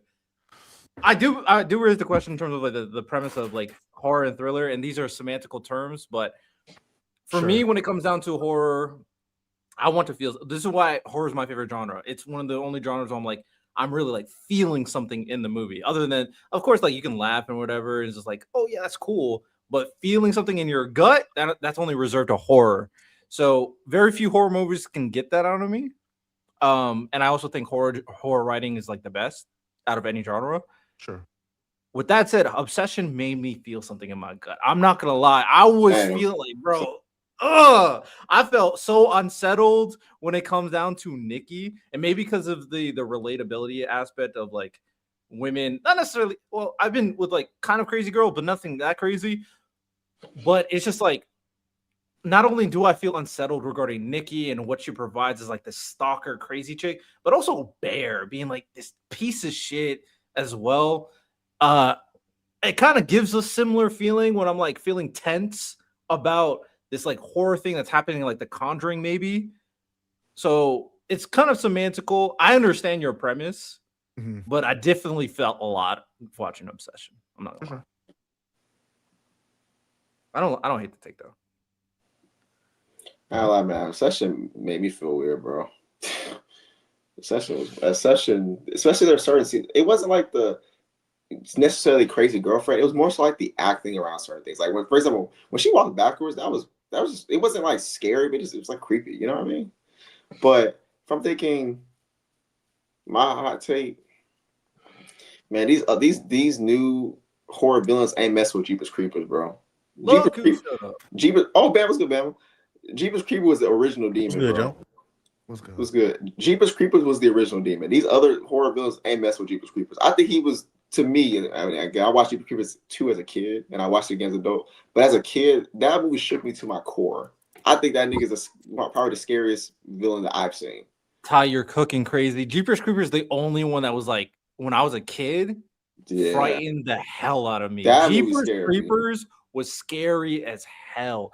I actually agree. I'm gonna give you a point for that. Now I do think there's comp. There's one comp I'll give you. Freddy Krueger. Nigga, just stay awake. Just stay awake. Just stay awake. Never go to sleep. That's crazy. Hey, man. All right. Bama is officially here. Bama's been on the podcast before. Bama, right now we are doing hot takes or talking about horror movie hot takes right now. But yeah, Bama, what's up? I was gonna say Candyman, honorable mention. I don't know, growing up, little kid, and the hook scared the shit out of me. Especially those bees, that was weird. I don't know, horror movies. I'm a wussy with horror movies. I was scared of Chucky. Like that shit creeped me out as a kid, like a fucking doll. Now as a grown man, I just will punt the shit out of Chucky, like over and over and over. Doesn't scare me much. Freddy Krueger was scary as shit. The little leprechaun, that was scary as shit. But I ain't really big on scary movies, bro, because I just hate being scared. Children of the Corn freak me out. The Hills Have Eyes. It's a few. All right, fair enough. All right, let's get to our next category. We're getting back to anime. Real quick though, Radell. You know what I'm saying? So you got to stop talking about other folks' takes when you think Adele better than Beyonce, bro. We got to put a Adele. You think Adele better than Beyonce? Like at what? Like who singing? said that? Sato? If we're talking singing, then I'm like willing to entertain. If we're talking I think he talking about hooping. That's the only thing. That's the only thing Adele possibly could be better than Beyonce at. It's like basketball or fucking croquet or some shit like that. But we talking about anything musical. Fries Sato is said he bad, never bro. said that. You lying on his name? Lying on his name, Miles? Miles looking over seats. Andy asks, how old is the panel? Y'all millennials or Gen Z? I think I'm Gen Z. I think. I'm Gen Z. I'm I'm millennial. at the cusp of millennial. I don't think I'm a millennial. millennial. Yeah. Yeah, millennial's 96. So it ends at 96. I was at 97. Yeah, same. So all of us but Bama is Gen Z. They say basically. All right. Moving on to the next one. A current anime, manga, webtoon hot take from like this current era of like anime, manga, webtoons that are happening now. Not like the older stuff. So Bama, you got a hot take for this? How you feel about current anime? Hey man, I'm at the point, bro. We just gotta go ahead and say it, bro. Jin Woo is officially the strongest in anime. I know Goku fanboys and everybody just want to keep admitting it's Goku. But if you read the scriptures, there's no way you can't tell me that Jin Woo isn't the strongest in anime. I'm standing on that. That nigga's OP. That shit is cheating. He has hacks as well as all the other shit. So, yep, I'm going that. I'm convinced. I ain't lie, bro. Goku keep a lot of these niggas lights on, bro.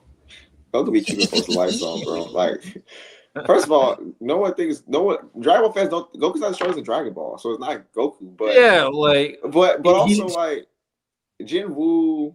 Who else? Rimuru. Go keep these niggas bills paid, bro. Because it's always can it be Goku, bro? Keep y'all lights on, bro. No, but no, Bama, no, not Sanji. What are you doing? What are you doing?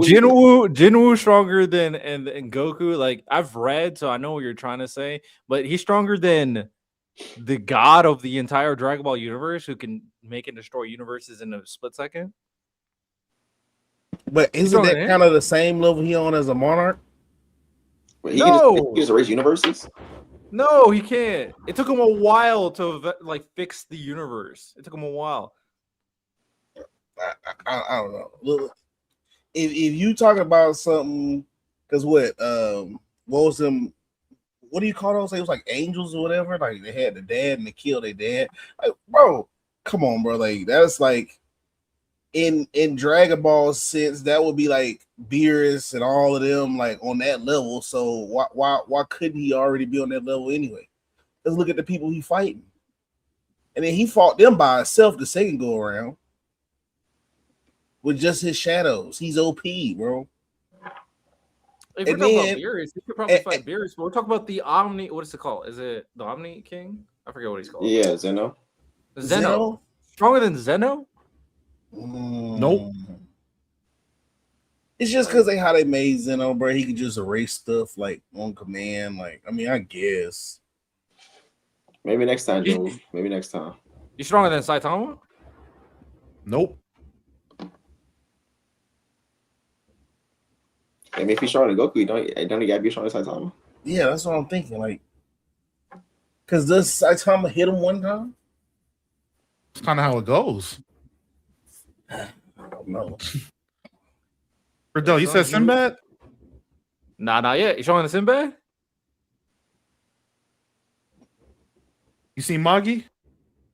No. You watching Bleach right now, right? Yeah. You stronger than Yuha? That's what I'm saying. Like, yeah, I think he would be stronger than Yuha.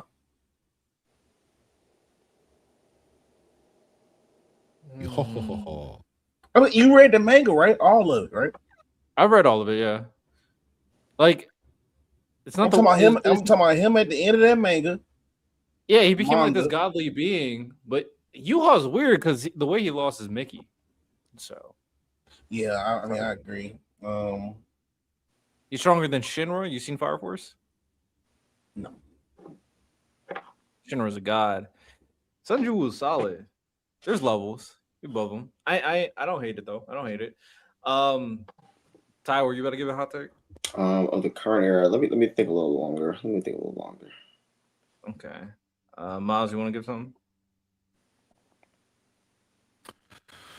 I'm gonna be attacked by everybody up here, man, but I gotta do it, man. I don't care how hard you guys try to proposition these new age anime up. They're just not as good as the old school. I don't think You kind of took my take. when I put like Witch Hat Atelier, Freerin, I guess, Gachi Akuda. When I put all of these anime into a handful, and then I compare them against Bleach, Naruto, FMA, One Piece. This new generation suck, man. I'm sorry, Bro, this shit sucks, man. I hate this. I ain't gonna lie, bro. I'm sorry, Ty. No. Hold on a second. A lot of those 2000 anime do not hold up. No.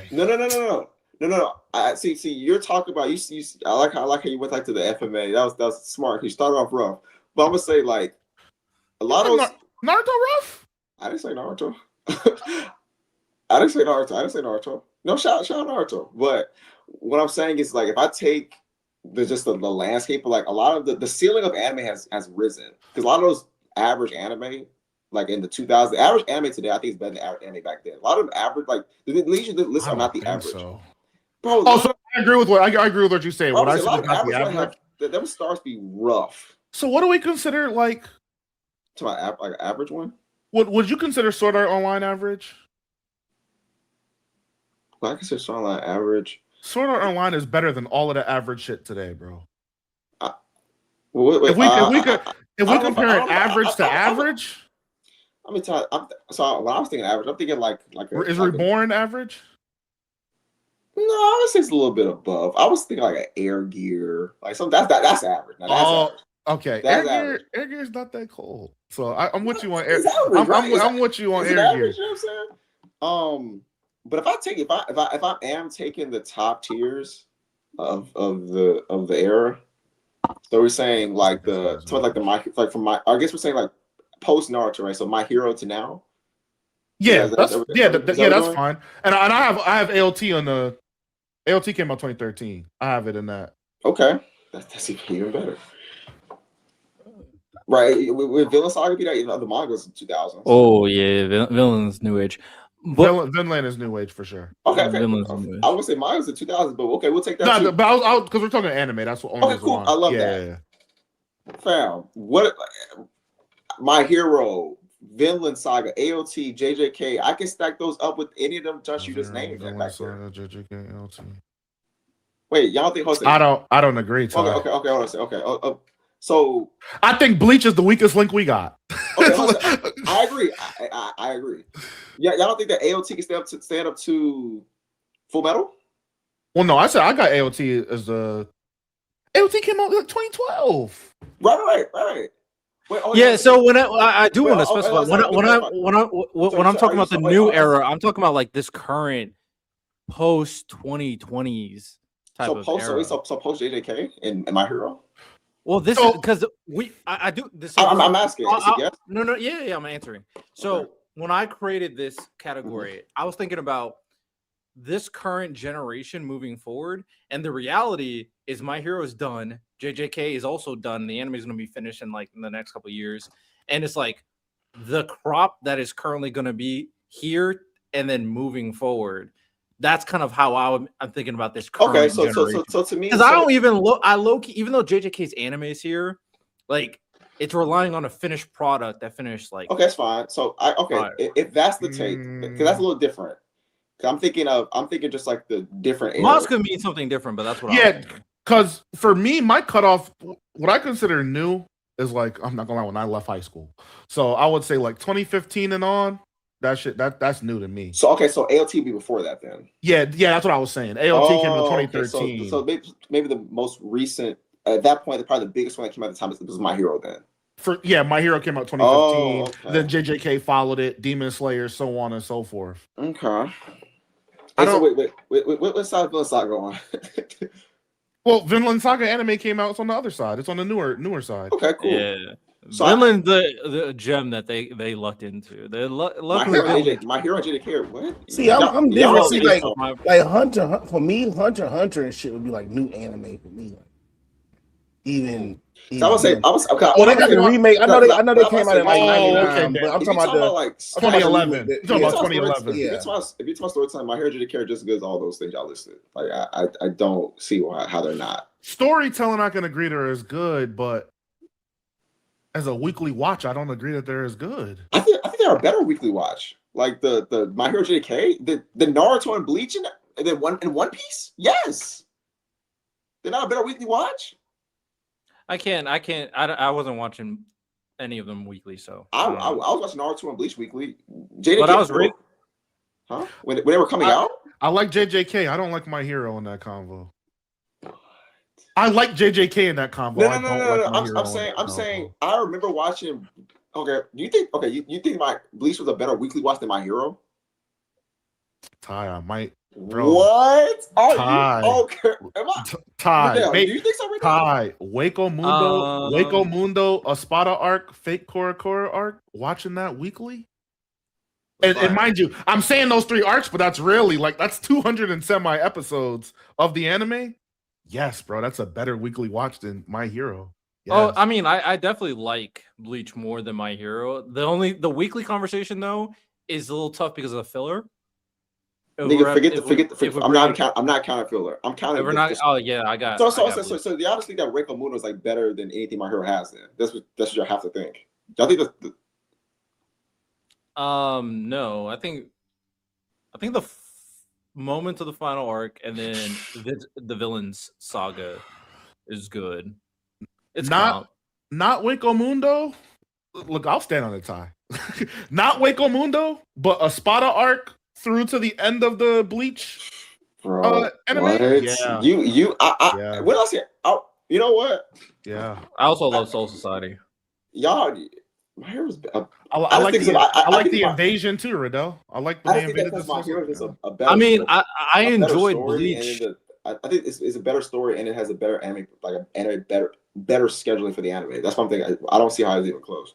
Scheduling is hard. I just can't really argue scheduling because I don't know what exactly we're talking about. But no, I'm saying overall, do you think that the pacing of Bleach? I'm not talking filler. Just the anime itself is as good as My Hero. No, I don't think the pacing of a majorities are probably as good as the New Age. I think that's the leg up that they have. But I think that just comes with time and the industry changing, though. Right. But that's what I'm saying. That's what I'm saying. The weekly watch, right? That goes into the weekly experience. Listen, man. You know what? JJK, I'm looking you eye to eye. My Hero, weekly. Sports Festival, I thought was gas. If I'm thinking about it, that was cold. Truth be told, a lot of those old series on a weekly experience cannot leave JJK in the eye. The way that JJK had the streets moving every week for 3 seasons, a lot of those JJK is one of the best. It's arguably the best. I don't agree with that. Bleach can, but maybe Naruto. I don't know if One Piece can. Because Ty, I'm gonna be honest with you though. I don't think the season 2, the whole series. Season 2 of JJK was Shibuya, right? Mm-hmm. It was Gojo past arc plus Shibuya. It was the hidden inventory of Shibuya. Season 2, I'm with you. Season 1 JJK, I don't think was that crazy. Oh, I agree to that. Right. But then you also got the Sub-2 Soul Reaper. Shut up. Yo, stop bringing up Bleach. It's the first arc. It's the first arc. We saw the first season of both. Also, it's not fair because we know it's not. No, it's fair. No, it's fair. It's fair. He's talking about all this stuff. It's fair. But then I got 200 episodes of gas. And they're better week watch than JJK from Gojo past arc to now. It's not. No. Okay, and then I'm gonna get off Bleach. Let's go to Naruto. Oh, give me Naruto. Naruto weekly watch was. Come on, Ty. No, it was. Especially Naruto. Up until Shippuden, when they started playing, when they started playing with niggas' life in Shippuden, that's when it got ugly. No, the final arc for Naruto is a mess. Not just that. I think that but up until Pain, the pacing was terrible in Shippuden. Like even like the Tenchi Bridge, you're not there for Tenchi Bridge. That piece was nasty. It was crazy nasty. It was nasty. And niggas always play on One Piece pace, but now we don't even talk about it. Niggas play One Piece pace anime. I watched it a little bit growing up, but I'm mainly manga, so I'm gonna trust you niggas to be trustworthy on this. Y'all enjoyed that One Piece weekly watch? I'm gonna be honest with you, I Ty. haven't watched. I'm gonna be honest with you, Ty. Mm-hmm. Yeah. No. Let me clarify. I know you enjoyed it. It's a good story. Let me clarify real quick. As much Before as you clarify, as much as a hold on, Ty. Let me read these super chats. Angie Carr, can new gen claim an old anime property like Hunter x Hunter? Yes, with the reboot, I would agree. I mean, but it's still, to Miles' point, it's 2011, though, so it's still before his threshold. No, they're using that as an example. Like, right. No, I get you. If Soul Eater got rebooted with modern animation, yeah, they could claim it. They could claim it, yeah. But they would call it like Soul Eater 26 to represent the year it came out. But for One Piece specifically, so that means we got Thousand Blood War. Hold on. I mean, sure. No, I'm not giving that. Because to me, if that moved the needle that much to you, like I don't think it does. That's why I was like. Let me read this as well. Santo said 2BRX weekly smoking a lot. 2BR. I disagree. I don't think 2B Hero Weekly was that good. I'm with y'all. When I watch Full Alchemist Weekly on Toonami, Full Alchemist. Yeah. Attack on Titan Weekly. Attack on Titan Weekly watch was phenomenal. Yeah. I'm leaving Full Metal Naruto. I'm leaving Full Metal ALT to the side for a second. Death Note Weekly watch was phenomenal. And I'll move Naruto to the side, but Shippuden got to come back. I'll talk to Inuyasha. How we feeling about Inuyasha? Inuyasha was fire. Was really good. Yu Hakusho. We'll bring it to the table podcast. I was too young. I was wasn't really watching it. Well, Bama was fucking with it. Hey, he was tough. That was it. Hey, what about y'all boys full with Gundam Wing? I am a Gundam demon, Bama. That's what I'm trying to tell these niggas. Hard, bro. Gundam. Every nobody ever talks about Gundam Wing. Like my nigga Hero, you. My nigga Hero, you. Bro, heavy bro. Was more with the Death Slice, bro. I was like, bro, that shit was hard. Nobody ever. Gundam was tough, bro. Gundam was tough. I say, I'm at shop, bro. I'm at okay. SAO Weekly. You say Yu Hakusho, right? Ooh. You Hakusho have a better weekly watching Witch Hat. Yeah. I don't like Witch that much, but you don't like Witch Hat that much? No, I don't like it that much, but I also don't like Yu that much. So, I don't know. Ty, I think Witch Hat is good. I don't think Witch Hat is crazy good.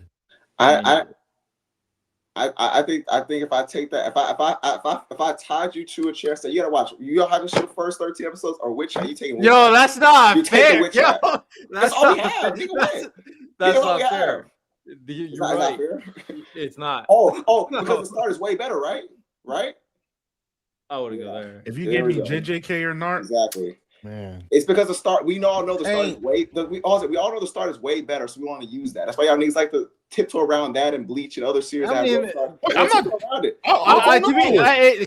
To be fair, because like a lot of this is based off like memory of things that I haven't watched in years, but also our understanding and like our appreciation of like pacing and watching things weekly was very different back then versus now, where we're kind of wanting things a little bit more immediate. So it's really a hard conversation to make because like how I was viewing things when I was a child versus how I'm viewing things now is extremely different.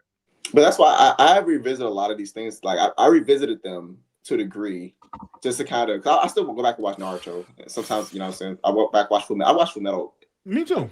50 times. AOT 50.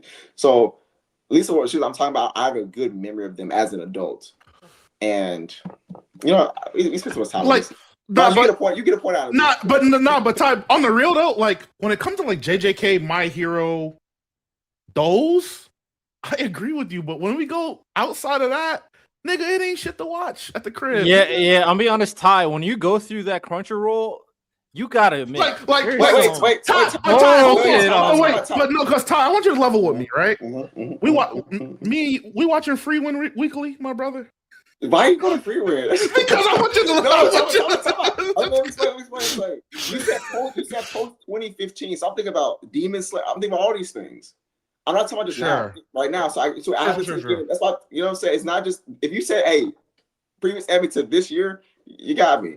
But I'm talking post 2015 to now. I don't know, bro. But that's why I'm saying, like, even if Demon I give Slayer you, had the streets moving. no, and I agree. But nigga, we got like 5 series, bro. Once we step out of those, it ain't shit to watch at the crib. But also, let me clarify, right? So let's think about this, right? So 2015 to now, that's 10 or 11 years. Sure. Are we taking 2005 to 2015? Because we said Yu Hakusho, which was like the 90s. We got a 20-year span. Give me a 10-year span. Let's just stick to there, because now okay. So concrete 10-year span, 05 to 2015. Okay, now let's go on 05 to 2015. Let's take a gander. So we just off the top of my head, some of that I know. We got Hunter. We got Full Metal Alchemist. Wait, I was saying Hunter 99 was Hunter's 2011. Okay, cool. Okay, you got me. We got Hunter. I said that. Mm-hmm. Was Cowboy Bebop, I think. Cowboy Bebop was the 90s. Yeah, that's not old. Naruto. Okay. We got Naruto. Most of part 1 is done by that point, though. We because Naruto came out in like 03, right? Yeah, I'm about to say that by the time we get to like 2005, 6 we're getting into part 1 to Shippuden. I believe. Hey, that's the best part of part 1. We get okay. Okay. We get a Sasuke retrieval. But also that 100 episodes of filler after Sasuke leave that we had before Shippuden, because Sasuke leave around. But we had some more stuff to watch. We had other stuff to watch. Well, Inuyasha would have been over. We got like 3 Gundam series. We got Eureka 7. We got Reborn. We got Code Geass. We got Code Geass, yes. Death Note Weekly Watch was good, Ty. No, that was that Code Geass. Oh, okay. I know. Hater. D Gray Man. We got D Gray Man was pretty good. Shaman King was pretty good. I said Magi already. Fairy Tail, somebody in the chat said. Black Lagoon. People who locked in Durarara, whoever's the Durarara fans. I was never tapped in, but I know of it. Like SAO. My point being, Ty, and I just think it's like I don't know. I feel like we're the most mainstream anime's ever been. I think Santos said this earlier. There's no mid-tier. There's all of the good shows that you've already mentioned, and then we have the fake gimmicky good shows like the Lord of Mysteries, the Free Ren, the shit that niggas want you to say is good, but it's actually not good at all. But they want to market it as good. We got all of those, and then everything else is ass. I don't think that was the case for the old school anime, dog. I think we had really great shows. We had really great shows. We had properly ranked mid that was watchable. You know what I'm saying? I could watch a bo. That shit was retarded, but I could watch it. Miles. Lock in, Miles. My fault, YouTube. No, but I'm saying. No, I'm there. I'm there with you because, like, I'm with you on the free ring gimmick. Stop with the free ring gimmick. Go with the rest of his conversation. Yo, it's supposed to be boring because like time. No. Nobody's supposed to feel slow because her life is slow. No. Lord of Mysteries, you watch it, and if you can catch on, it just means you're really smart because you can tap in to us telling you 7,000 things in one episode with bad pacing. Someone told me that it's supposed to be boring because free real life is boring and slow. I'm like, all right, bro. I think that's a stupid thing to say. That shit ass. It sounds ass. I don't think you tell me that, Radell? Stop lying. This is a hot take show, not a lying show. We are not lying up here about things that I did not say. I will say I'm there with you, Miles, because like I wish more anime that was just a fun ride was like Water Magician. Or I'm just chilling. I'm vibing, just enjoying myself. All these anime are so trash, they're so bad, they're formulaic, they're like the same. The repeat anime is so bad in this generation. There was this anime back in the day called Charlotte. Definition of mid. But it was a good weekly watch. They did just enough to where you invested with the characters. The power system was just good enough for there to be some decent fights. Like, we don't got no mid nowadays. Cooley, Elfin Lied. There's no mid, and Elfin Lied was fire. Steins Gate, that's probably our only fake woke PR anime of the old school. That's in the Lord of Mysteries free run tier of fake PR. Not actually good. Well, can we acknowledge that Code Geass is like that tier adjacent? It's adjacent. Yeah, no, Ty. No, I agree. I don't agree. Like it's AOT don't got nothing on Code Geass because it's like so like all right, bro. It's so intricate and the ending really makes you think. my nigga. If I gotta, for sure, bro, for sure. Y'all killing me. Even though I think AOT is better. You know what? I'm not gonna go too much on my hot take because it's kind of similar to Miles. It's really just like I'm very worried about Shonen Jump in particular moving forward with all these series ending because they really don't have a lot of crop once One Piece ends. Kagurabachi and Ichi the Witch. I don't know if they can carry Jump, but we'll see. So yeah, this current generation of like anime and manga that's been popping up hasn't been moving me too much, and I'm hoping the webtoons can fill a gap. But right now, their webtoon trajectory Gimmick. is like Solo Leveling is the only one that's been popping. The Tower of God adaptation has not been well received. Noblesse adaptation hasn't been well received. They're hoping for Unordinary. Lord of Mysteries came out, but only people in China like that anime, to be honest. and Lonnie and Sauce. And Lonnie and Sauce. I think it's cool. Sauce.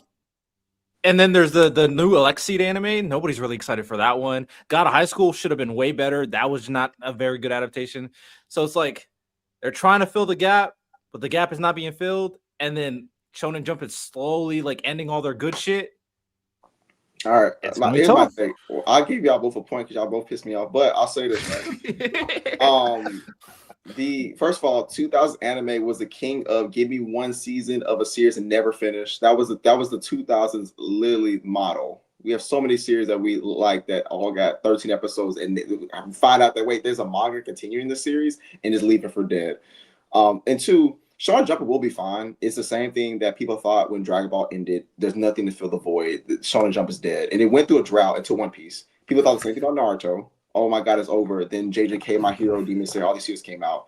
So I think Shonen Jump is in that same. It's living in the same era. Like there will always be greater stories that come out. It's never going to be like it's the magazine's going to die out. Like it's this cycles. I'm saying to say that this cycle's happened multiple times. This isn't really new. So. Fair enough. Before we move on to the next category, Bama. Any other anime hot takes you wanna drop on us? Oh, speaking of the new gen anime, I'm still mad. I watched Ninja Comboing. That shit is the ultimate catfish. I don't know what happened, how that shit went the way it did. It started off so great, and then just out of nowhere, it's just like, what do we gain from this shit? You know, like that was ass.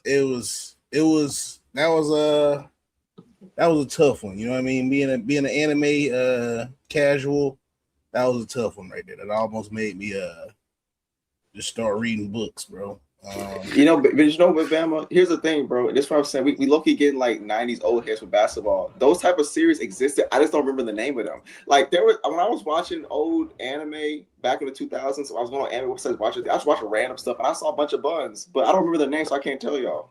But they were there. There was a bunch of ninja comics out there, man. It's like when niggas say, sure. "Oh, you know what I'm saying?" I'm just saying, there's more Ninja Kamuis now. And then we got anime that are LARPing as good anime that are Ninja Kamuis. That's what's killing me the most. Anime that's LARPing as good anime, like these. Like Frieren and Lord of Mystery. Bro, I see your Stop I raise your saying Kogiyas. I raise your Kogiyas. Oh my God. Another thing too. I'm kind of mad. J-Rob, Ty, you got a role in this. I'm mad y'all made me read manga because now it's like I'm waiting for this shit, and then, you know, then when you realize how long you gotta wait for it, it's like damn, bro, 10 years, like this is fucking crazy. It's like, but what series you reading? That makes you wait that long? Probably Hunter x Hunter, huh? Yeah, Hunter x Hunter, shit. What? JJK, a lot of that shit. You still waiting on that shit? Like JJK over? What? No, I'm talking about like Gojo versus Sukuna. That's what I'm saying. Like the fact that you read the manga so far, now it's like, well, shit, I'm waiting. You know, like I'm waiting, and then it's like you gotta wait. It's like, oh, when this go come out? Oh yeah, 2030. Like, oh okay, like. I'm kind of mad I read it now, like, because it's just like when you watch it now, it's like, okay, you know all of this stuff gonna happen, but it's like this is my favorite part of the manga I read. I'm waiting for this, but I don't know. That's another thing too. Read them scriptures at your discretion, because if you go too far, it kind of ruins some of the anime for me. Not really, because YouTube like really how they animated it. That shit was fire. I'm not gonna lie, that was pretty dope. But It's yeah. dope. We're actually going to skip the rest of the category so we can go into the last two segments so we can finish in a decent time. So I have a controversial topic for us that I want to bring to the table. It's basketball related at the end. Okay. So I'm gonna read off some of you guys' hot takes. Just another reminder that if you guys want to be a part of stuff like this, join our Discord so you guys can drop your own hot takes. And I'm only gonna read the hot takes that are in this Discord channel. So if you haven't dropped one there, I'm not gonna unless you send a super chat, then we'll read that, of course. But this is us reading the hot takes from our community, part of the Black Sensei Society. Join our Discord so you're gonna, be a part of the community. Of course, we're gonna react to some of their hot takes, ladies and gentlemen. Before we do that, super chat, $2 super chat, hot take: 80s, 90s hand drawn anime clears 2010s, 2020s. Ooh, what do you feel about that? You said hand drawn animation. Yep. Hand drawn anime, yeah. I don't know. Maybe. I'd have to really see how many like 80s and 90s anime were hand drawn that I've seen, but maybe, probably. Yeah, it's hard to say personally. I don't hate the take. All right, first hot take. This is about highly rated popular TV shows. One of the categories we skipped, but someone has a hot take for that category. Leon, our boy Leon, he said, "I blame George R.R. for Game of Thrones' bad ending more than D&D. I don't know who D&D is. That N-word should have been working on the books." I feel him as a consumer of Game of Thrones, but if a nigga don't want to work on his magnum opus, he don't have to, bro. It's kind of what we're dealing with as Hunter x Hunter fans. If that nigga Tagashi is, whether it's because he's unwell or just doesn't feel like it, can't put that pen to the paper, and they decide to make some shit, that's not Tagashi fault. So, yeah, I do blame RR, but yeah, I mean, if he doesn't want to do it, then yeah, you can't really force him. But I think he's a fraud for sure. I stand by the theory I put out on our Instagram. Any other Game of Thrones fans out here? I can now claim myself as a Game of Thrones enthusiast. Bama, you watch Game of Thrones? Okay, not top 10. Bama, you all right, fuck next. with that Bama, you would fuck with Game of Thrones, bro. Yeah, for sure. This shit. Hey, I think so. I'm gonna give it a chance because I've been watching Cowboy Bebop. So Bama, it's medieval, and it's a lot of what I'm saying's out there. But when you start getting into how they be moving behind closed doors to backstab each other, and when they do put steel on steel with them swords, them big battles, Game of Thrones is cold, bro. A lot of cool characters too. So, all right, we got a hot take about the current anime era by D Weezy or D Wizzy. I don't know how you say your name. We are finally in a generation where fight choreography has a much higher standard and is unfortunately starting to date some of our favorites. Those shows like DBZ are fun to go back and watch. The level of choreography from some of the fights in the series is unacceptable in 2026 onward. What do y'all think? I disagree, man. You go back and watch those older 2000s anime. When there was a fight that warranted it, they upped the animation, and that shit holds up today. Naruto versus Sasuke in the Final Valley Part 1 holds up today. I've seen that fight many times. All of those Sasuke retrieval fights hold up today. Dragon Ball Z, to me, still has one of the best showings of speed in the fight between Vegito and Super Buu. Like, those old anime, yeah, the animation style is not as polished as today. You know what I'm saying? The clarity that some people might not like. It was good, bro. Them fights was good as hell. Rob Lucci versus Luffy was good as hell back in the day, bro. It was. Some of the fairy tale fights, the end fight in Cowboy Bebop. I don't know if you're caught up, Bama, but that fight was really good. Full Metal Alchemist fights were underrated. They were pretty good. I don't know, man. Yeah, I think some of these fights, obviously they're different, but they're so good. I still enjoy watching them. Any thoughts, Bama Ty, about that hot take? Nah, you hit it right on the head, man. I'm just thinking about all the fights he ate and them boys. Like that was just amazing animation. Um, yeah, you could go on and on with a lot of them older animes. Like We respect their older generation, man. Majin Um, Vegeta versus Goku. That shit was choreographed great, bro. all right. The next hot take is also about the current manga era, but this is about Kingdom. Anybody read Kingdom up here? I started it. Okay. Roboku is a top 3 antagonist of all time. Uber smart, cunning, very precise in every decision. Oh, this is Sauce, by the way. Sauce made the mistake. In every decision he makes, rarely makes mistakes, and where he does, he has contingency plans. He's always there to stop or halt the side we are rooting for. And to top it off, he has honor that makes everyone respect and adore him, friend or enemy, and those that don't just hate him because they aren't him. Roboku hype. I think Roboku's amazing, so I don't hate the take. Yeah, I want to stray away from like top 5s and 3s and stuff myself because it is kind of too hard to gauge.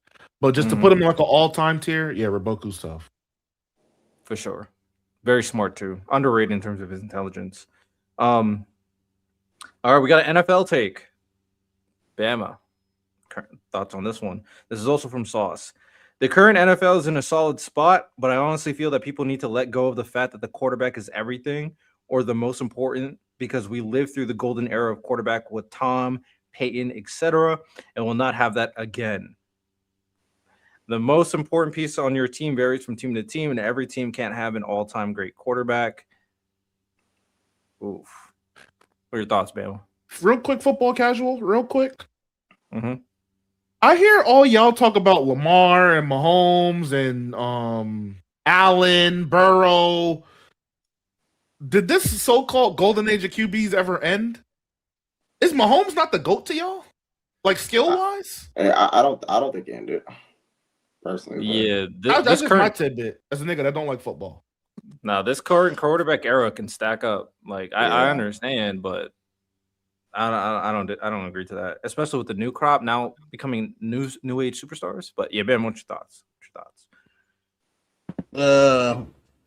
it's just really the progression of football. I mean, it's tough to say, man, because I used to like the diversity. The mid 2000s.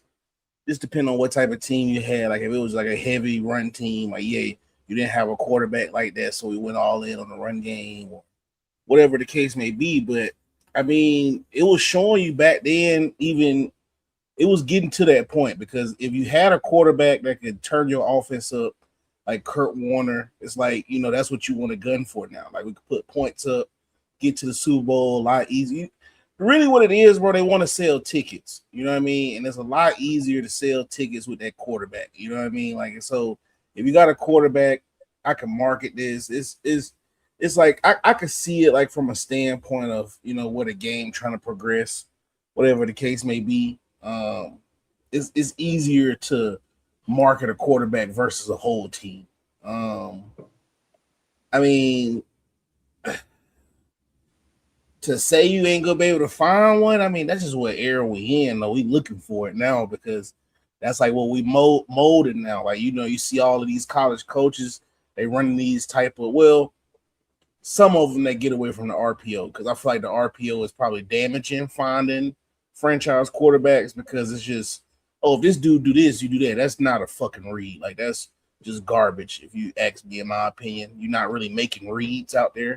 You just reacting if somebody do something else. But when you do find them star-studded quarterbacks, dog, I mean, it's nice. It's nice to see it, where they can elevate an offense, make average players look good, whatever.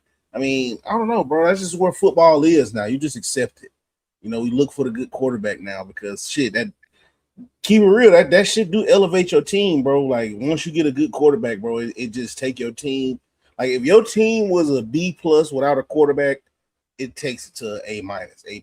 Like it just elevates the team. Like unfortunately, but a good quarterback does do that. So I see why they fiending for it. I see why they looking for it. you know, every draft because, like, bro, that could change a whole franchise. You know what I'm saying? So Respect. Sauce with his third hot take. It's about music. So Miles, I want to hear your opinion first. I feel like the low IQ of this generation is more to blame for the rap game right now than anything. People accept anything, especially if everyone else is fucking with it. The low IQ. What was the why first rap part? The low. sucks. Oh, okay. I feel like the low IQ of this generation is more to blame for the rap game right now than yeah. anything. I got you. I heavily disagree. Unfortunately, because of one of my goats, not like actual goat, but somebody I really like, but because of Playboy Cardi, rap has entered its punk age, like how rock entered in the early 2000s, and unfortunately, we're in a situation where a lot of the newer up and coming artists want to branch out and make new types of rap, and then the mainstream artists are washed, right? Looking to Drake, Kendrick, and J. Cole to kind of carry the rap game is kind of over with. Them niggas are getting older, Future's getting older, things like that. Little Baby, them niggas aren't good enough. Lil Baby, the Baby, Gunna, them niggas just aren't good enough, or they have controversy around them, preventing them from getting there. We're in a punk age, bro, where we're now seeing a bunch of different subgenres of hip hop, and people are more so worried about being creative than they are about, you know, carrying an art form or being rich and famous. And that's kind of where it's at. So yeah, I mean, if you want to say rap is dying, like I can agree with you, but I don't think rap will ever stop being a top 3 genre ever. It just might not be the number 1 genre anymore. It might, you know, kind of go back to pop. But we're just in a rock era, that's all. In the early 2000s, we had got garage pop, we got grunge, we got different types of metal, all of that stuff. Rap now has rage, cloud rap. There's just a bunch of different subgenres. So yeah, I respect it. creativity. This is a hot take from Gabe. This will be right up Ty's alley. It's about the NBA. Tim Duncan is the most overrated player of the 2000s. What do you think, Ty? Out of the stars, yeah, I like the top players in the 2000s. Yeah, either him or it might be Tim Duncan, man. Allen Iverson? I don't think Allen Iverson's overrated. I disagree. What is over? Hold on, time out. What is overrated about Tim Duncan? Ooh. When did Tim Duncan get overrated? Like what? Overrated. I guess I've been missing. Overrated just simply means people rate you higher than you should be. So if you're, let's say that you're a top 5 player, but people say you're number 1, you're overrated. Doesn't mean you're bad. You're just not 1. That's overrated. I think people think overrated as if you say someone's overrated, people think that you're thinking they're bad. That's not what that overrated just means. You're rated higher than I think you deserve to be. So people say Tim Duncan is better than Kobe. I say that makes him overrated. Doesn't mean that he's like way worse than Kobe. Just not better. Yeah, like overrated just means rank you lower than you just like. It could be you can go from 1. People think if someone said if I think Jordan's overrated, I think he's not 1. I think LeBron's better, but it doesn't mean he's 10 or 15. He's not 1. You agree with that, Ben? You okay with that? You understand? I don't know. I think it's like always the case to be made for him. I mean, he didn't have the most attractive play style, but if you look at what he did, he was an anchor on defense. And if you look at that throughout the whole ways, I mean, he popped Kobe a few times. They had to go through each other in order to win. He was the best player on that team. All of those teams where he won championships. You could talk about Tony Parker. If it wasn't the way he rim protected and set the tone of the defense, them dudes don't win. Them later years of Tim Duncan, he was ass, man. Yeah, he wasn't. Yeah, this is the biggest thing for me is that for as high people rank him, he is not held to the standard that people that they rank him near are. So, for example, I brought this up earlier. In 2011, he was a number 1 seed. His team was healthy, and he lost to an 8th seed. Can you imagine if LeBron was on a number 1 seed and lost to an 8th seed in the first round? or if Kobe, people would never stop talking about it. But it happens to Tim Duncan, it just swept on a rug because he's Tim, and no one really cares. So that's what I mean. Like, I think why I'm saying he's overrated is because he's not held to the standard of player that the other players he's compared to are. That's why I think he's overrated. That's the biggest reason. And also, I also don't think he's as good at basketball. Like, I don't think he's as good as basketball as LeBron and Kobe, but people put him in the same tier. If Tim Duncan was actually like, people get on Kobe for losing Finals MVP to Shaq, but people say nothing about Tim Duncan losing Finals MVP to Tony Parker and Kawhi. People say Shaq was he lost Finals MVPs to Shaq, and everyone kills him for it. This man can lose Finals MVPs to Kawhi Leonard, a role player at the time, and no one said. People kill Curry for it, but no one kills Tim Duncan. You see what I'm saying? Like, but he's in these conversations, but he's never held to the standard ever. So no, he's never. And you want to know why people don't hold to the standard? Because deep down we know he's not as good. Deep down we actually know he's not as good as LeBron, Kobe, or Steph, or I think he's right behind them. But I think deep down we know he's not as good. So we don't hold him to the standard. The same way that we were talking earlier about certain things that happen with One Piece. The reason why certain complaints people have with One Piece main cast, you don't hear people talk about that with other main casts because One Piece held to a higher standard, right? When you see there's plenty of main casts that aren't as good as One Piece, but you don't hear the same complaints because Oda sets such a high standard that we just know that we're not gonna hold to that standard. It's fine. So no. And the reason I brought up Steph is because people kill Steph for losing 5 AP to Andre Iguodala. Am I lying? Nope. Move on to the next hot take though. Bama. Joe Burrow is the most overrated quarterback I think I've ever seen. That's Gabe's hot take. You agree? He's starting to get overrated. I ain't gonna say he's the most overrated because I mean his numbers stack up, but I will say between him and Josh Allen, man, them boys be getting passes. Boy, they get hall passes, golden hall passes. Like, yeah, they do. You know, they can miss playoffs, play bad. People just, oh well, but in 2023, like they was like, okay, all right, I guess. Chilling, my boy, man. We're about to win the Super Bowl this year. Wait, who y'all talking about right now? Joe Burrow. Joe Burrow. That's your boy down. I'm trying to be like Miles and go to a championship parade, and I want to go to the Baltimore Ravens ones because that's probably gonna win it next year. No. Here in Ohio, if Baltimore win, Ty, I'll be down there, nigga. I'm there, bro. I'll be down there. 4-hour drive, boy. Bro. You know what? I don't see. You know what? Joe Burrow. I agree though. Joe Burrow is kind of getting overrated though. Haters. Gabe's final hot take. Well, for this, Gabe was cooking. Gabe has a hot take about like general hot take about anything in life. That's one of the categories we skipped. His hot take is we as a society need to get back into being literal about the things we say. Stop changing the definition of things, beating around the bush. True. Sometimes you gotta like. It's hard because you want to spare people's feelings and everything, and people get very emotional. But I've kind of like moved past that premise as well. It's like it is what it is, man. To add to his hot take, we need to bring back bullying and shame. Bring it all back.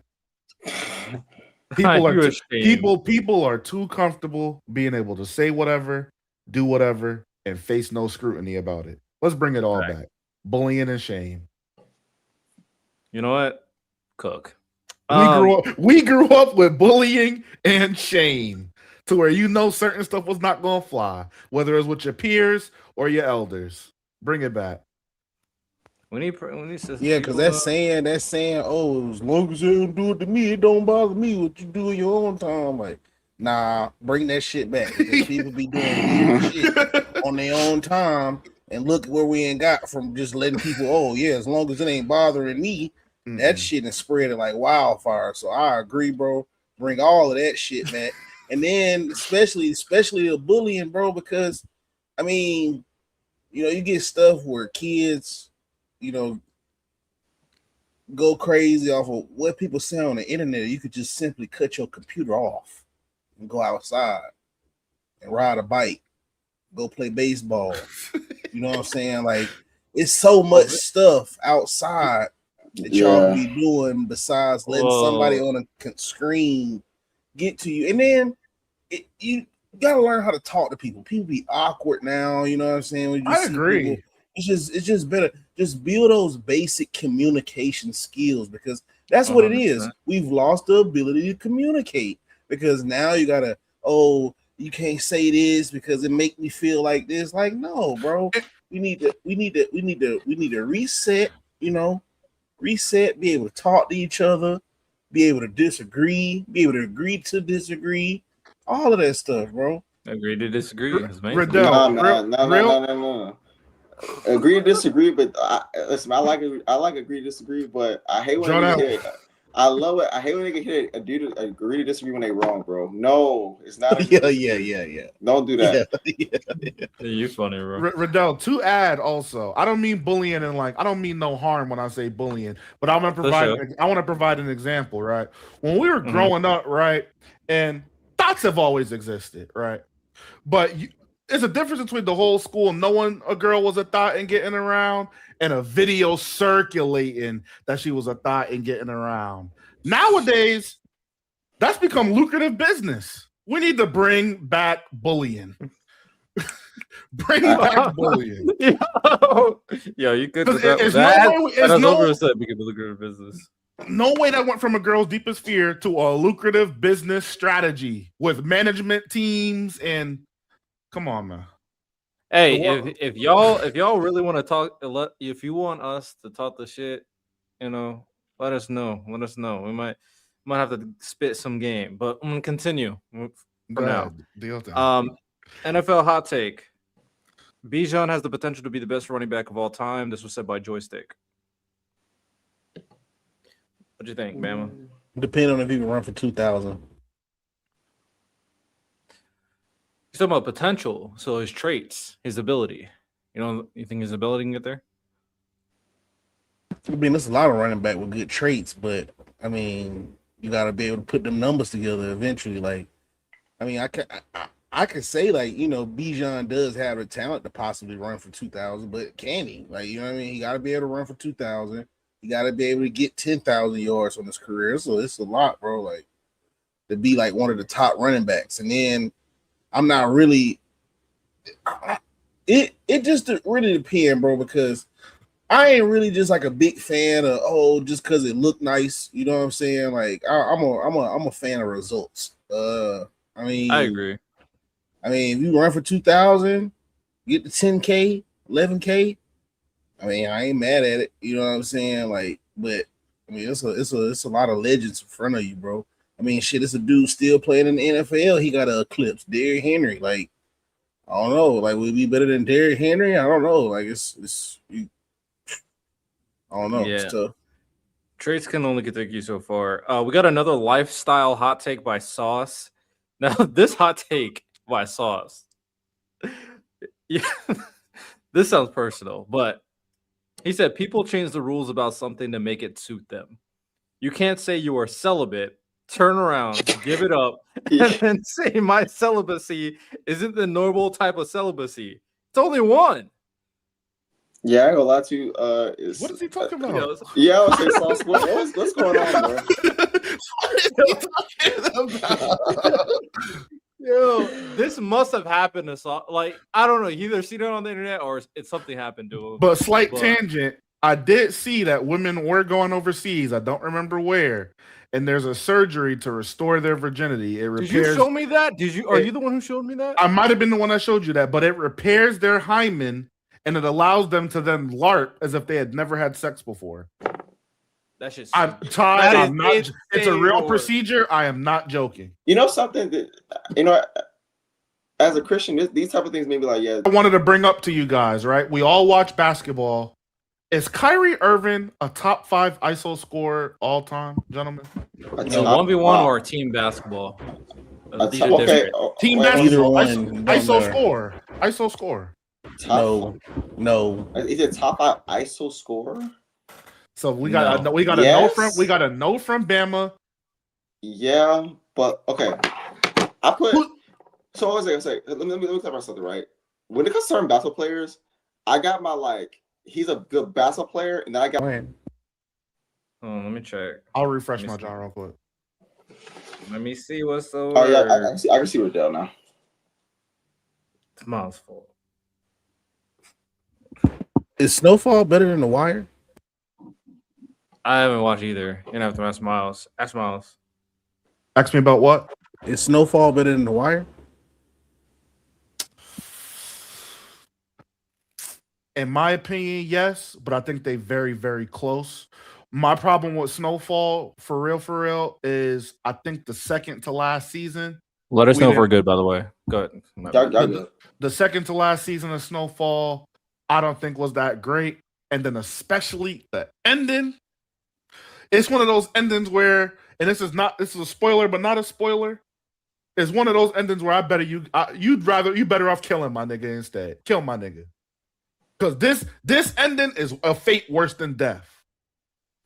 But up until that point, Bama, especially the first 2 seasons, that's some of the best television I ever watched, boy.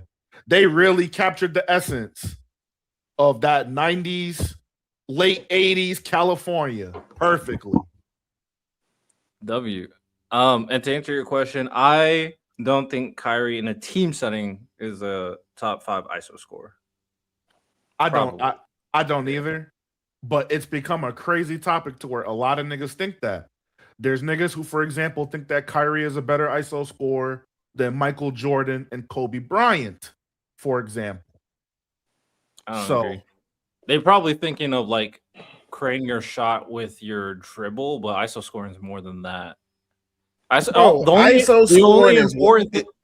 is how you get that ball in the bucket when you got one person in front of Exactly. you. Bama, Exactly. thank you. And by Exactly. that That's all standard- that matters. Thank By you. that standard, he not better than Giannis ISO scoring. Like Giannis in that paint, yes, the wall of Giannis. They had to put 4 people down. KD off a screen or Klay Thompson off a screen. Like this, they're better.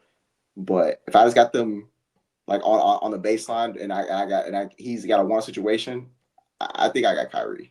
I'm gonna give you some names. I want you to just say nay or yay, like a gauntlet. Okay. Kyrie or Harden. That was the original combo, by the way. And As an isolation score. No screens. no screens, no transition, no spot up. Isolation. Oh, James Harden. Okay. That's tough. Kobe. Jordan. Isolations tied. Jordan. I'll say Jordan, but that's what I'm saying. I'm thinking about his overall, for example, transition. Jordan's great, also great because of transition scoring or coming off screens, like catch a screen mid range. Like that was his ISO bag. I'm not as impressed by it, but he did a bunch of other things different outside of those things that made it why he's a better overall one. But I'll say MJ for politics. W politics. I will say this. Yeah, the stream's kind of fucked up right now, so we might have to end. Which is fine. It's all right. We have 2.5 hours of content. And yeah, just back to normal. You sure? It's normal. In the future, I put it in the chat. If the stream is messed up, can y'all not just think y'all bugging and say something? Never 'Cause mind. Yeah, we're gonna have to end it. Yeah, because apparently y'all been going through this the whole stream. So just let us know earlier. Yeah, we'll have to rewatch. Hopefully this doesn't affect the overall stream in the pod. I mean, overall it didn't seem so. So with that said, we're gonna end it now. W podcast episode, a lot of hot takes. Future episode. This was like a very hot take centric episode. We'll have some other things. We're gonna start doing the Is This BS segment for future episodes as well, which will be a lot of fun too. But yeah, appreciate everybody tuned in. You have a good one. Take care.